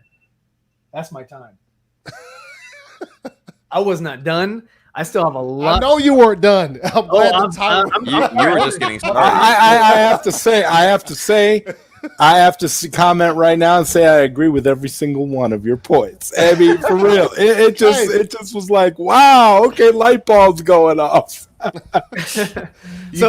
Anthony Dawson, I'd love to hear your comments. 95% of what you just said, your points could all been solved if they would have had the same director for all 3 movies. They could have had a Kevin Feige, and they should have had like a Kevin Feige type person, somebody overseeing these other directors. Because I mean, that's what they had back in the day. They had George and they had Gary Kurtz, and then they, of course, George directed the first one. Yep. He didn't want to direct the second one. Nope. He got Irving Kershner. Yep. And then in the third one, people had problems with Richard Marquand. Yeah. So the cast did not like him, so George had to step in and direct a little bit. So you can do it, but see, that was their thought. They were like, well, no one liked the prequels, so let's try to do what he did in the 70s and 80s by having 3 different directors jump in and do this. Let's go back to practical effects because no one liked the green screen and blue screen treatment of the prequels. So that was sort of what that was, and that ruined it. It was because that was so short-sighted. It was like, that's why when I stepped into the sequel trilogy, my expectations were here as opposed to, like when it was announced that George Lucas was selling it here. Yeah. Oh, it's going to be part of the Skywalker thing. I want new shit. So we didn't get that. So they went with the Skywalker stuff. That's why I walked into the movie theater and left out from The Force Awakens, just like you guys said. It was the best movie going experience I've ever had in my entire life. But Rian Johnson, he came in, turned it upside down, made all these decisions. I think he disliked The Force Awakens a lot. But if he had directed the entire thing, it would have been different. There would have been cohesion. It would have narratively fit like a puzzle. Well, I think Rian Johnson probably wouldn't have went back to the Skywalker story at all. He might have referenced it. If you're not going to go in, then don't go in. I've talked about this with Nicotina and everything, and I was like, you know what? If you're not going to go with the Skywalker line, you're not going to go with the Skywalker saga, then just let it die. Bring Luke in, but bring him in as much as you brought in Frank Oz for Yoda in the original trilogy, right? And that's it. Just kind of let him, sort of navigate a little bit, help him out, and then here you go. Here's a little, really the only because you don't want to destroy the legacy, which has been done. And really, Ryan, the only original trilogy character they needed, if they wanted to build the type of narrative you were talking about, is Luke Skywalker. They could have forgotten about, just not even had any of the other characters in it at all. What would have been more interesting is have Luke as the head of a new order, and Snoke, if you want to call him that or call him something else, kind of infiltrates from the inside, sways Ben. Ben and him are in league, or he's like, I can teach you all this extra stuff that I just learned or whatever. They kill Mara, and then that's why there's a Luke and Ben are butting heads. That gives them conflict. That would have made sense. Not that Ben would kill Mara, but that he would be duped by Snoke to allow that to happen. Therefore, he has to run away because he's ashamed of himself. He's ashamed of what he did to his uncle. Exit Ben, enter, and it would also explain why Luke became the old curmudgeon that he became. Yes, and that would totally help that narrative. It would fix it. I mean, here, let me show you one other thing. I have so many more images that I uploaded. But let me show you one thing that I thought. Let me get this comment out of here real quick because it's something you have to read. Comments, where am I? Okay. All right, and Dylan was who I left off with. Right here. Okay, so check it out. So you got Kylo Ren. Then you got Solo Ben. Okay, you got Ren Kylo, Ben Solo, Kylo Solo, Ben Ren, Ren Solo, Ben Kylo. I just wanted to put that up because look how what are you doing here? All they did was swap the first and last name, change a couple letters, and there you have it. What? That's lazy, lazy, lazy. You don't want to go Sith? Fine, don't go Sith. But don't give me this lazy nonsense, man. That's freaking lazy. There's actually and then Finn. There's actually a comic book that explains the reason behind the name. But see, I've watched the movies. I don't want to look at paraphernalia. I don't want to go and get a brochure for everything that I might have missed in the movies, because you shouldn't have to do that. And anything, like if you want to go, if you want to go watch BVS, you shouldn't have to wait a minute, who's such and such? Let me, or how did this work out? Why is he in a wheelchair? Who's the designer of the wheelchair? Let me go look that up. Or I don't care about that. When I'm watching a movie, everything in the movie should make sense. If I want to find out more, then great. Then you can read the novel and it can be expanded upon. But it's got to be pretty much laid out when you're watching the movie. Yeah. So I mean, like I said, there's just so many things in here that I thought was just lazy. Like this right here. You've got your Death Star. Yes, you've got your second Death Star, and then you've got your third Death Planet. Star Killer Base or whatever. Death Eye. That looks like the Death Eye. Death Eye. And when would they have had to start production on that? Because if you remember, at the end of Episode 2, they had the plans for the Death Star. At the end of Episode 3, they started the Death Star, and at the beginning of Episode 4, they completed the Death Star and were on it. Or even Rogue One, it was a sort of similar time frame. And then from Episode 6, you had your second one, but it was bigger, and it was unfinished because they were just trying to get the laser done. And then after that, how much time did it take them to hollow out a planet? To create this thing again, it's the same thing. It's like it's one and done. Had it been something like, maybe Starkiller Base was something that they were building and it was finally realized at the end of Rise of Skywalker or something. But then at the end of Rise of Skywalker, you had like 100 Star Destroyers that were just kind of sitting there, and then I don't know. It's just it was very just lazy. It was pretty. It was beautiful. I thought that everything about it looked very top notch, but just because it looks pretty, just because it's packaged pretty, doesn't make it good. And for some people that does really sort of like take the, it's like a beautiful presentation, but the cake inside is just not edible. Right. So one quick thing, we're talking about the name Kylo Ren. I would ask, did we ever get an explanation as to why Darth Vader was called Darth in the original trilogy? No. We didn't. No, we did not. But his not maiden name. His prior name wasn't Anakin Barth. That's fair. That's fair. But I was just trying to make a point that we didn't get an explanation of that until we got into like the extended universe with comics and books. Same thing with this. Like this is a comic called The Rise of Kylo Ren. This talked about an interaction between when Ben Solo was being trained by Luke Skywalker, and they encountered the Knights of Ren, who were led by a guy named Ren, hence the name Knights of Ren. And he took on that name Ren as his surname. And when he became a dark side user, and kind of talk about, I want to address the creativity part about it. I agree when it comes to the TIE fighters and the X-Wing fighters that they did not use creativity. They just simply, kind of slightly tweaked them to kind of give that nostalgia. But there are some ships that you did overlook when it comes to the original trilogy that are unique and are original. Like, but those were the centerpieces. Those were the ones. That's true. Yes. That's true. So I mean, I did like the bombers. I thought that they were cool looking. I at the beginning of Last Jedi, I gave it a pass. I went and saw the movie twice at the theater, right? Because I'm not just for me, I'm like, did it really suck? I got to go watch it again. And so I came back with it was actually worse because I knew what was coming with the Carrie Poppins and all that stuff, and I knew what was coming with the Luke Skywalker not really being there and all that. I knew all that was coming, and I was like, okay, whatever. But the thing is that. Like with the situation of Rose and her sister, I don't know her name because I don't care. The Japor snippet thing that she had, it was like, who cares? They didn't give me a reason to care. I thought, and I've talked to you guys about this before, I thought that her character Rose would have been best served on Canto Bight as a dignitary's daughter. and she's bored with her life. Her parents, all they do is gamble, and here comes Poe and Finn, and she wants to help them out. Well, she helps them with whatever it is, and then says, "Hey, you know what? Can I join the Resistance? Can I get off of this planet? Can I go with you guys? Because I'm not happy here." That would have changed the narrative for people that looked at Rose, or maybe there could have been something, with Rose and her sister there on the planet.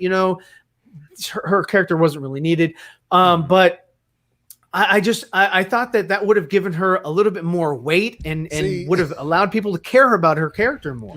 Right, I agree. Rose was a very, very bad character. I'd been much happier off if she just wasn't in the movie entirely. If she was just out of there, and I'm totally fine with that concept. And with The Last Jedi, I would have preferred Finn died.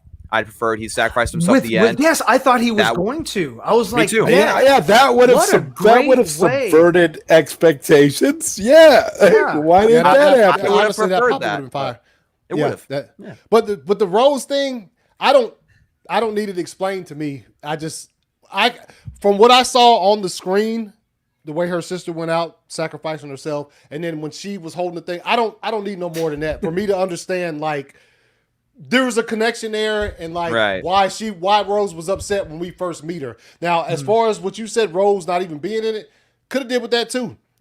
She was written in later. It was actually, like I said, it was supposed to be Poe and Finn going to the planet, but they left Poe on the ship to deal with the Holdo thing or whatever. Yeah. And I didn't like her interaction. I mean, I like the actress. I liked her in Jurassic Park and some other things that she's been in, but Laura Dern, yes. But again, her character, why? Yeah, and let's talk a little bit about that stupid. Let's talk a little bit about that stupid Holdo maneuver. It destroyed. Not only that, but the other thing. What I thought would have been fantastic. But we can talk about this first. I'll go back to that. I'm all over the place. So the Holdo maneuver, really I thought. Oh, go ahead. Sorry, just one thing really quick. You mentioned the writing. I have to refute you when you say Rian Johnson can't write, because I saw Looper and I saw this last one he made. I didn't like it. The Knives one Out? with Captain America.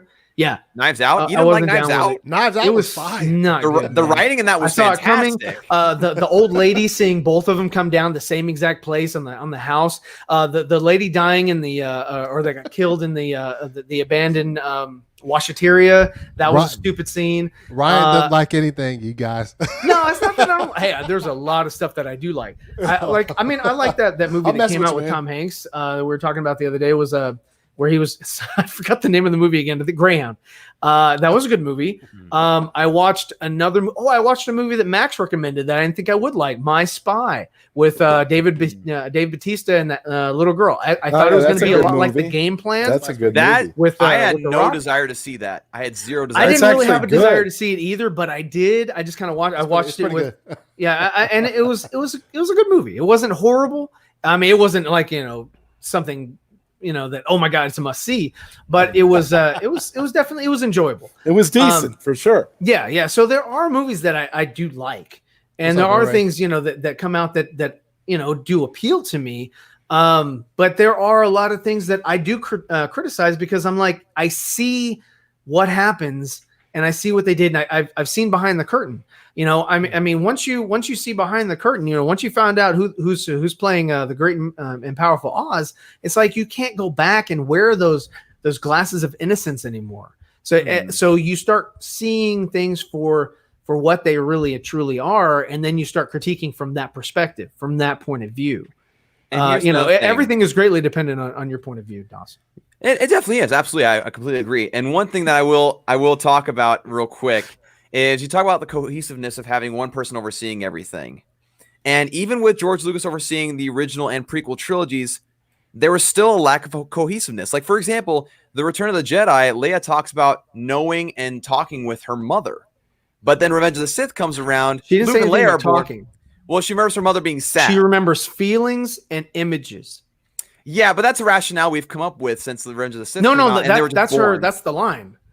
No, right. Yeah, I'm just saying. in the Revenge of the Sith, Luke and Leia are born, then Padme dies. Well, So right, Leia no, could only there- feel that there for like are, 2 There are seconds. discrepancies. If that's what you're going with, yes, there are. Yeah. I completely agree. There are discrepancies. There's discrepancies with the personage of Vader. And that I thought, I mean, and there are different things in the prequel trilogy that I would have done differently as well. I would have started with episode 2 instead of episode 1, as far as like, the age of Anakin. I would have started, he's already in the order, but you can get some backstory as you go along. I would have had it to where the seduction of the dark side was a female Sith. And there was a love triangle between him and Padme and her, and that would have been an interesting dynamic. And then she gets upset or jealous, so she goes and kills, or she goes and tries to kill or assassinate Padme. And that way, and Anakin would have, tried to go towards, Palpatine and say, hey, you know what? I'm having this issue. What can you do for me? And they formulate a plan. They take care of the Sith, and then now he is the apprentice and has to, and because he spared Padme's life. The whole thing about her dying of a broken heart was stupid. Yes. Even though Revenge is my favorite, it is a stupid there are part, issues with the prequels, but the prequels have a story. So you have to build the foundation. The foundation is a great story, and it's a story that you can follow. Does it have missteps here and there? Yes, it does. It does have missteps. Even the original trilogy has missteps here and there, right?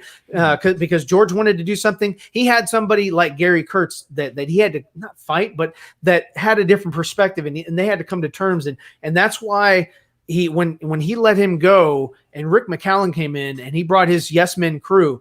That's why you have episode 1 the way it is, because George was surrounded by yes men, and Rick McCallum really, he was like, whatever you want, George.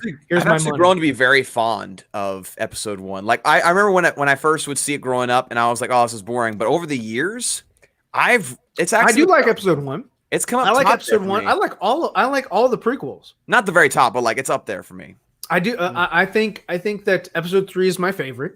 Yes. I too. Oh yeah, definitely. So I think that's when George was really getting into it. Like, he was really sort of coming into his own as a director.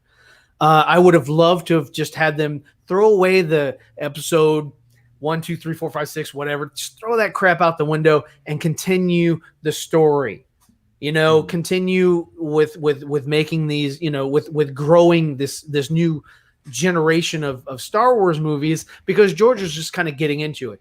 At the end of Return of the Jedi, he was going through a divorce, and you can, he was having issues, and that's why there was a hiatus from 83 until 99, 96. I think 96. 99.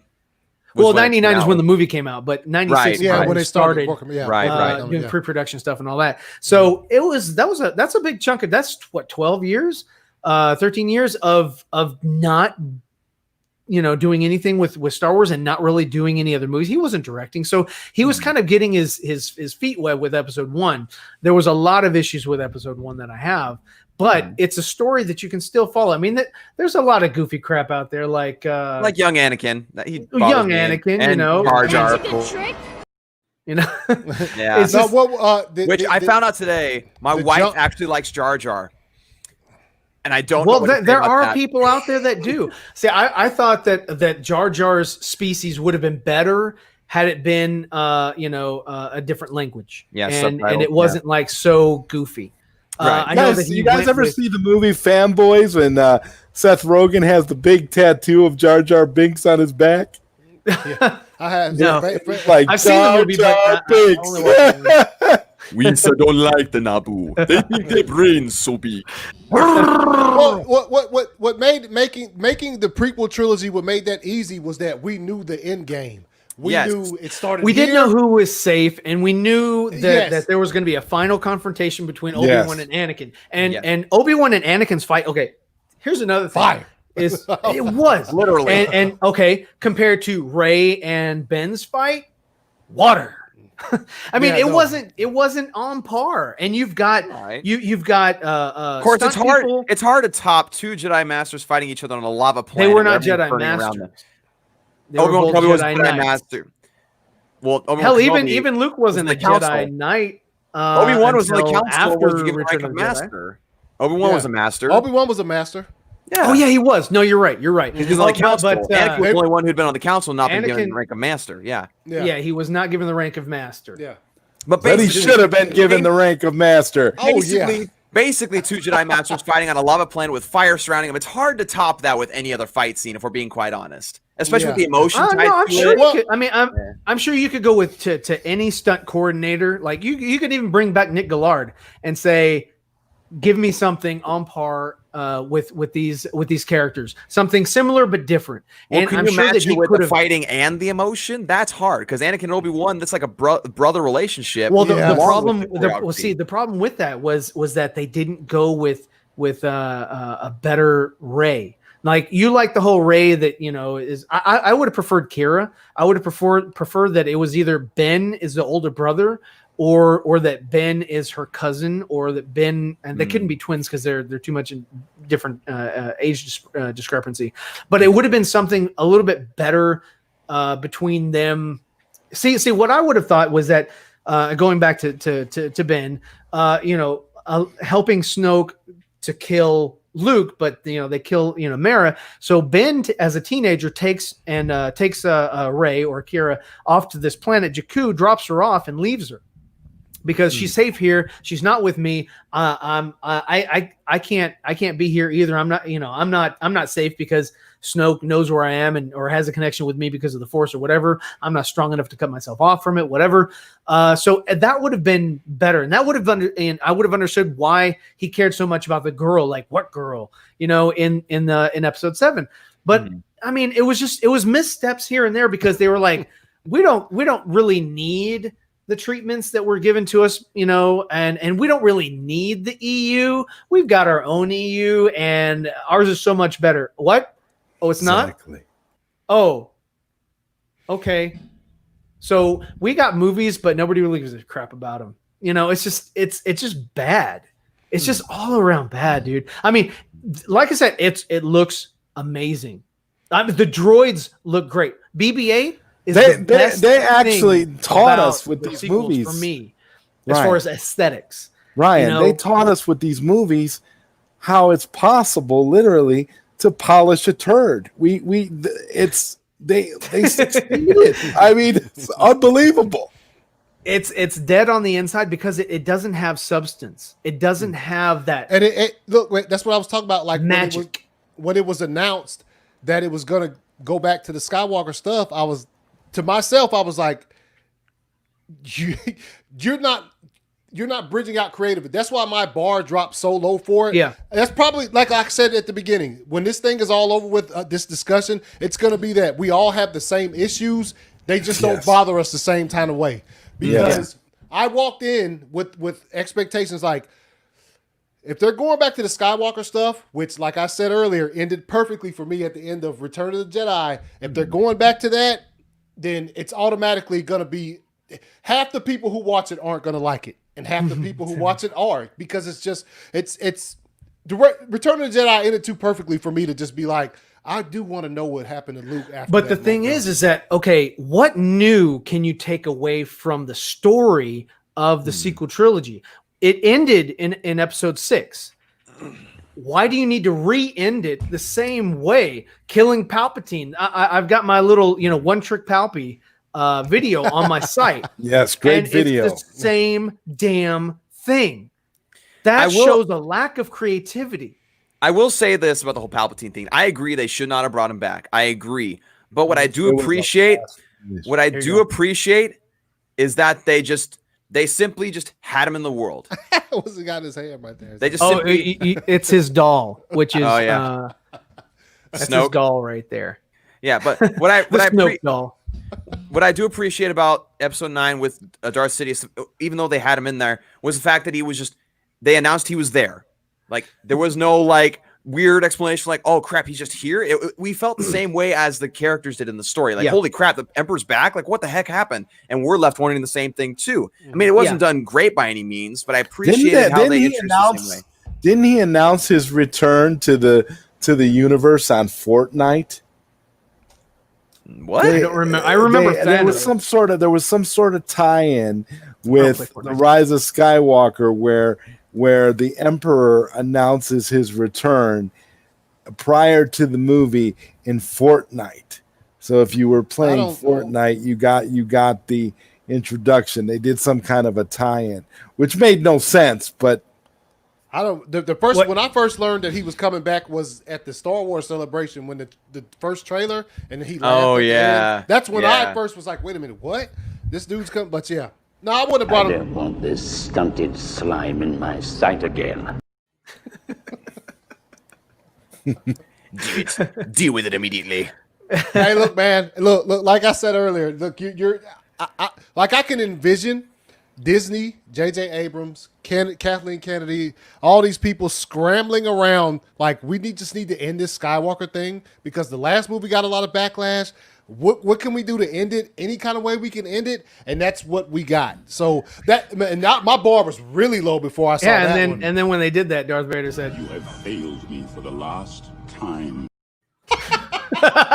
One thing about the Rise of Skywalker, though, that I really liked, a lot of people complain about the pacing, but I actually really like the pacing of the Rise of Skywalker. it was way too quick. It was like this. Here's this scene, and you couldn't catch your breath.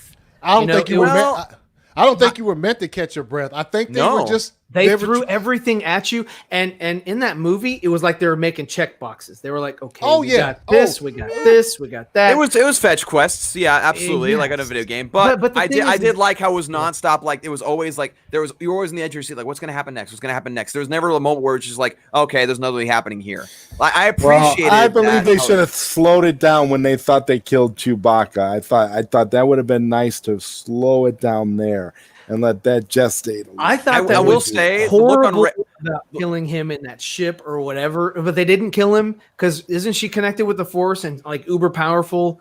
Wouldn't she know that he wasn't in there? And number her two, emotions overcame her. Her emotions overcame her. How did she have lightning? Because that shit's not hereditary. If it was, then Count Dooku is also related. It had to do with anger and sadness, all things that have to do with the dark side. So tapping into her dark side powers. Yeah, goodbye, Chewie. Goodbye, Chewie. Well, see, I actually thought that scene was very, very good. How Daisy Ridley, like her acting and her emotions in that moment, I thought it was really well done. It jumped though so quick. Because after that, it was like the blink of an eye, boom. It was like, there's Lando. There was no time to recover. And another issue that I had with the Rise of Skywalker, just small shit, but it's and some people said in the comments that I'm nitpicking, but I'm really not because all these nitpicks kind of go together and make it a whole. Because I can't sit there and watch it and enjoy it because I'm like, oh wow, that was lazy. Oh, that sucked. It was like, what's your family name? I was like that little girl that was in the parade. And then at the end, it's like this old lady comes out of nowhere on a desert planet. Right. And she's like, hey, you, yes, of course, you're the one that everyone is talking about. What is your family name? And she's like, Skywalker, ha, ha, ha. Yeah. But it's really Palpatine. I wish she would have started laughing at the end. That would have been great. She's like, that's what happens. That's what happens when. Look, you have three directors. If you have three, look, if I was a director and they approached me after the Last Jedi, they said, "Hey, man, we're thinking that you might be good to direct, the final movie in the Skywalker saga." I would have been like, you want me to come in and wrap up 9 movies, 11 if you count the other 2, and all of this other stuff that just happened? That was such a short-sighted, ridiculous comment by JJ. Is like, I can't see how Palpatine wouldn't be included and summon this up. I'm like, really? So let's just say that you're going to come back and make 10, 11, and 12. So you're going to have to bring Palpatine back again because you don't know how to quit that either. Here's my thing with Disney Star Wars. The fact that people have been wanting a Old Republic trilogy for years, and you have Star Wars arguably having the coolest weapon in fiction history with a lightsaber. Yeah. And you don't make an Old Republic trilogy where there's an all-out war between Sith and Jedi. Why haven't you done that yet? Like, capitalize on it. That should have been what we got in 2000. Yes, I agree. I agree with that. That should have been what we got, yeah. The ability to speak does not make you intelligent. I love how he raised the pitch of his voice. The ability to speak does not make you intelligent. Made like a really high pitched Qui-Gon Jinn. So yeah. So you guys, okay. So I put a couple clips together, and I just want your thoughts on it. So here you go. Here's failure number 1 for me with this ridiculous character. Supremely. My disappointment in your performance cannot be overstated.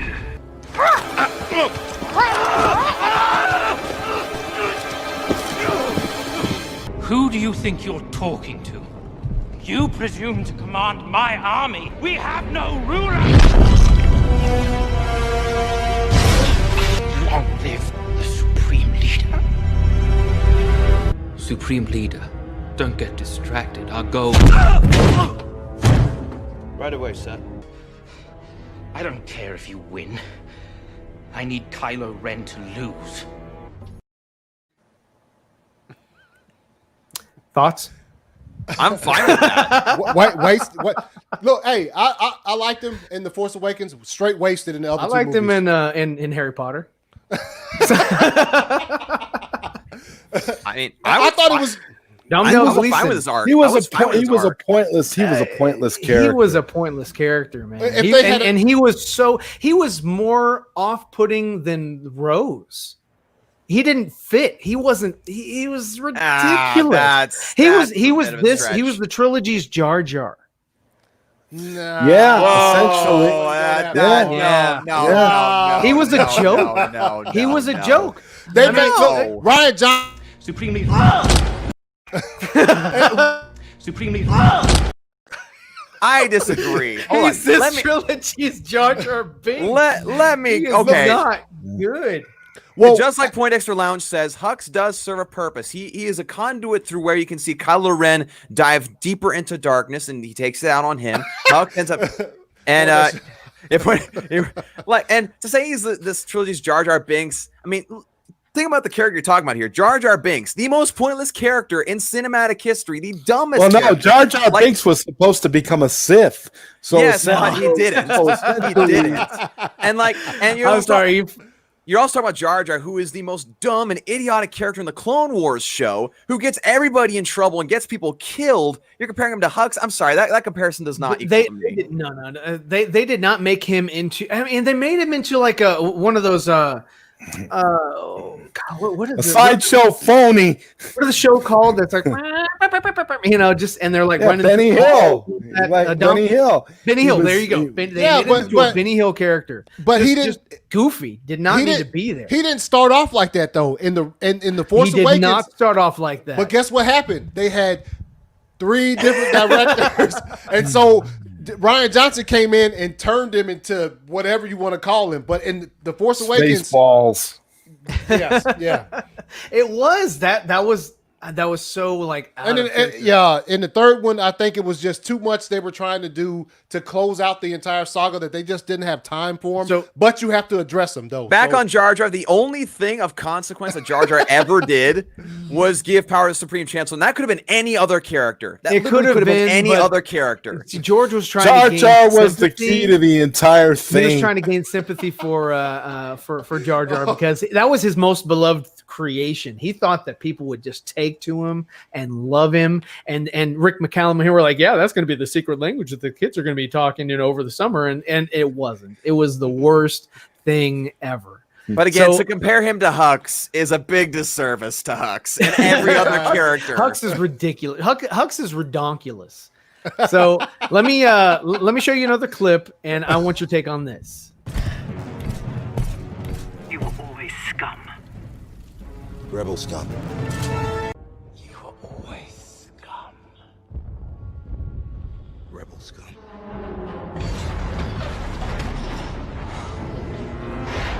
You rebel scum. So aren't they resistance? Hold on, real quick. So you talk about Jar Jar or Hux being this trilogy's Jar Jar. Captain Phasma is this trilogy's Boba. Completely useless and does nothing. And it was again funny. They killed her in the first one, killed her in the second one. I was expecting her to be in Rise of Skywalker so they can kill her again. Put a nail in it. I'm sorry. I feel so bad for. I mean, I know she liked the character and all that, but I feel bad for her. You know, Yeah, like her character was couldn't you have pointless. She made did her nothing. See, what they should have done with her is not have her interact with Finn in the second one, right? They should have made her go off world on planets, creating havoc. She's she's sort of the same thing. She was with those other pictures that I was showing you. The two like characters almost like a Darth Vader kind of. Darth Vader plus Boba equals Phasma. Yeah. And that's who she was. And that's what they should have done with her. They should have had her off world, showing how badass she is and how she commands her troops and instills fear in trying to find the resistance. But to my point, you said that Rian Johnson's a great writer, and putting that in Rebel Scum, that's ridiculous. That's just like stupid.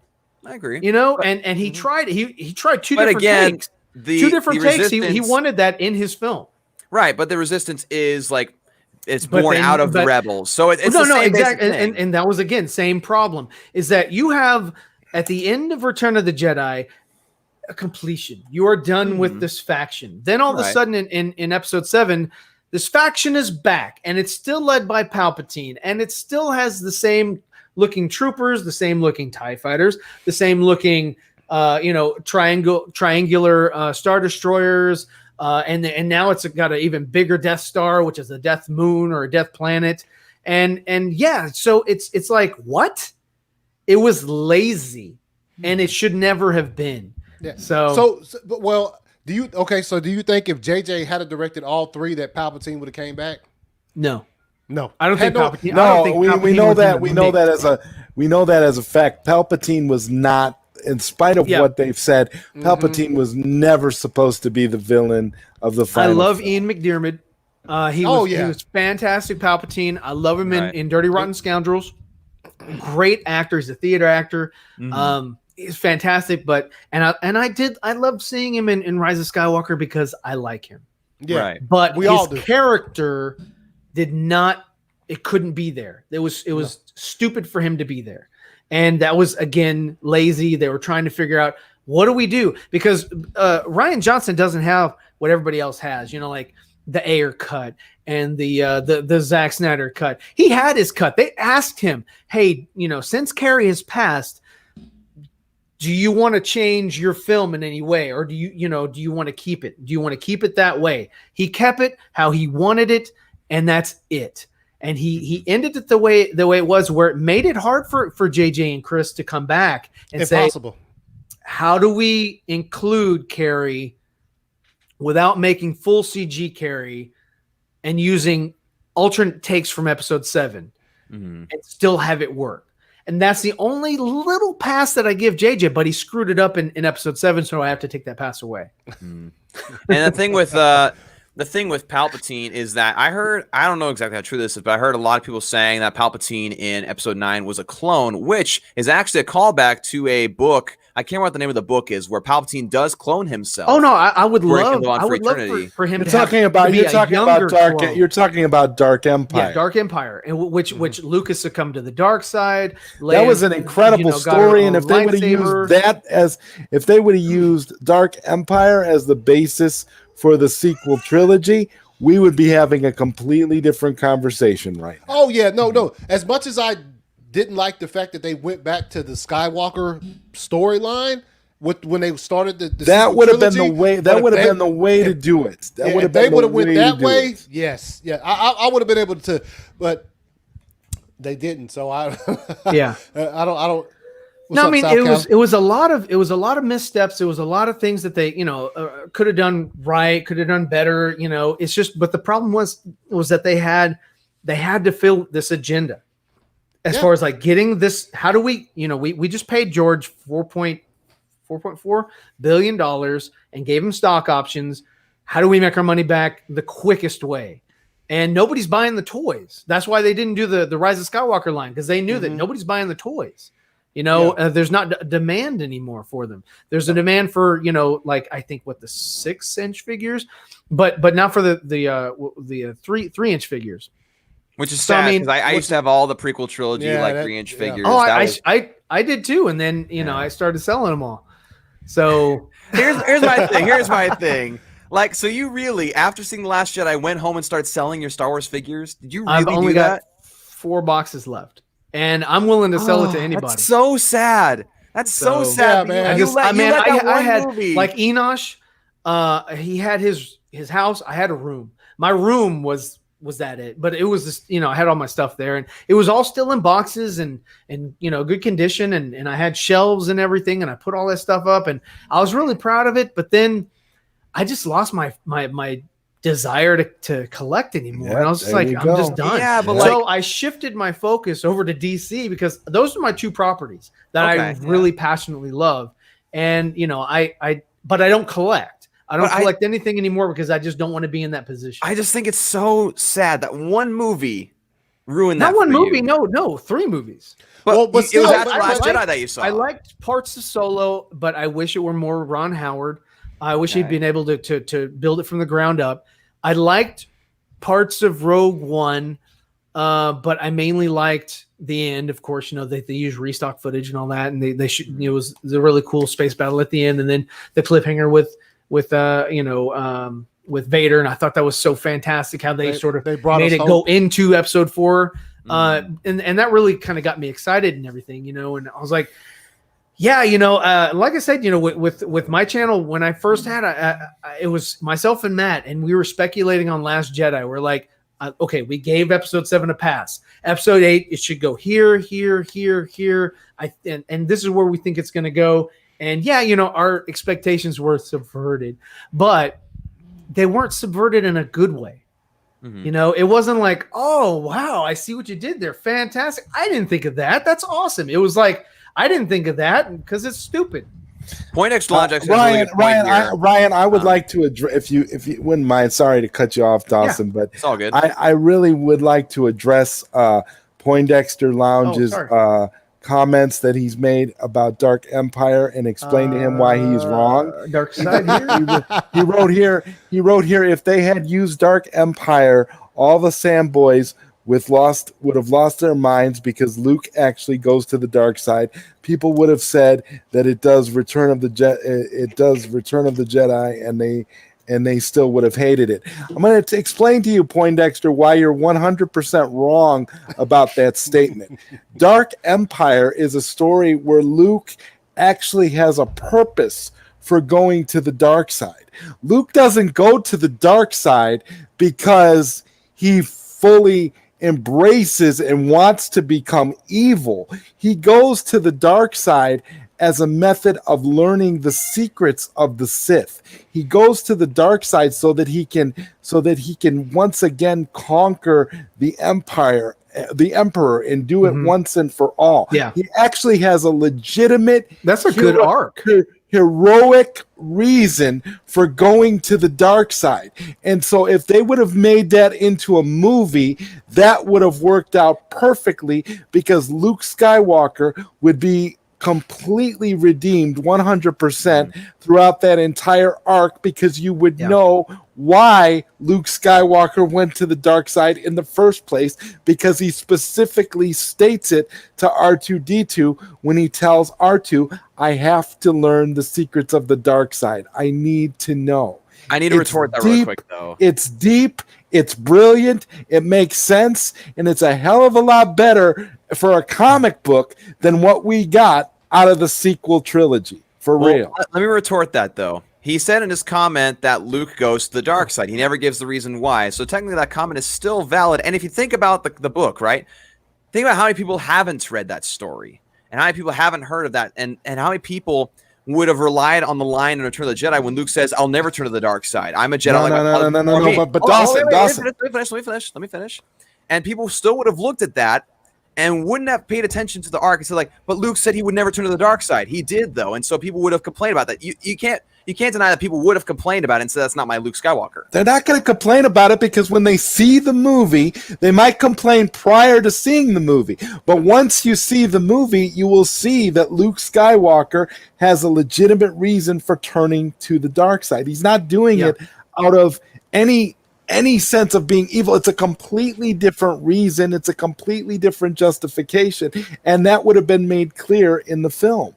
Yeah. That's what I'm saying. It's not that you're right. Maybe people would have complained initially if they would have thought that, but without knowing that was the storyline without knowing that. But if you do a little research, you would find that out. And when you go see the movie, it's going to all be made clear. So that's why I think there would still be people who would have had a problem with it, though. There would definitely still be people who would have a problem with it. And that's what as long as the stories, though, as long as the overall narrative is written well. It doesn't have at to the be end of the story, well, you would have had nobody would have had an issue at with the end of the story. You would have had your legitimate Jedi Master Luke Skywalker coming out way better than he did in the trilogy that we got. Seriously, Dark Empire is a trilogy too, by the way. He said, here's a map. I'm going into hiding, and I'm going in to stay there forever. I'm going to die. But I'm going to leave you something to find me. So that you can pull me back into the fight. That was just so that they could go on the video game treasure hunt that they needed. Right. And JJ did that twice. JJ did that with the key. That's typical JJ Abrams. Then JJ did it again with the Wayfinders in Rise of Skywalker. It's about the mystery box. It's the same kind of concept that he brought into both of those movies that he directed. Yes. And so I think that is a mark of a writer that isn't really doing his job. He's relying on good at starting a story off. Maybe he can start it, but he really can't. Finish. He's not a very good finisher when it comes to concluding a storyline. So, well, I don't think there was no way he was going to please everybody with concluding this trilogy anyway, considering the two movies before it. Now, I don't know. I feel like Disney was in his ear. Like with The Force Awakens, we need to have Luke come back, Leia come back. He had the investors. That's why why Rise of Skywalker was nothing but check boxes, because they were like, this is what these people want. Yeah, and I need you to satisfy all of these people with this movie and all of these different, the biggest example of that is giving Chewie the thing at the end of the Rise of Skywalker. No, but I'm saying like giving it, which was cool to see because he obviously didn't get one before, and like A New Hope at the end. But like that is like the biggest example of we need to do these things. You could have gave J.J. Abrams $6 billion to finish that saga off, and then we still would have got the same thing. We got Yeah, that's sad but true. We are at the 2-hour mark. I appreciate you guys coming out, man. It means so much to me, and Enosh for trolling in the comments. So I'm just joking. We will have Enosh on this show. He is definitely one of the panelists. He misses the point of Dark Empire. That pisses me off. Honestly, he misses the point of it because he keeps trying to make it. He keeps trying to make it about. He keeps trying to make it about what people would think versus what they wouldn't think. When I'm talking about in the context of how it would be pointed out once it's on film, he would have a legitimate reason for turning to the dark side. Therefore, he's not betraying who he is or betraying what he said in Return of the Jedi. It's a completely different thing. What he's saying is that people still would have lost their minds because some people who wouldn't understand that. I mean, again, like Bad Dan said, look at BVS. There's plot points that are perfectly explainable, and yet people still hate them. Yeah, to us, but not to them they hate it. But in the story specifically, Luke addresses it and says, to learn its secrets, I must turn to the dark side to learn the secrets. It's a completely, he specifically points out what it is. The narrative would drive the storyline to show the necessity of the act. So what we'll have he's not arguing. Sorry, right? Can I say this one last thing? Can I say this one thing? Oh yeah, well, okay. Last comment, Dawson. He's not arguing about that idea about Luke needing to do that in order to understand the dark side. He's just simply saying there would still be people who would be pissed off at that. You can't deny that there would still be people who would be pissed off. Yeah, but okay. Well, I guess we'll just agree to disagree there. I think once people see the movie, I don't think they would have any issue. That's the point of Star Wars Wars. We're not here to story. Get you to come to the light side, Dawson. You can stay on the dark side if you like. That's fine. Dark side's cooler. The dark side might be cooler. But shoot I lightning at appreciate you. everybody for coming in, for my panelists, for everybody commenting and watching us. And it's been a great experience. I love this. We're going to do it again. We have plenty of topics, almost endless topics. And Anthony is going to kill somebody with that thing. So you guys have a Poke great somebody's night, eye out. and Oh my I am God. I'm going to leave you out with this right here.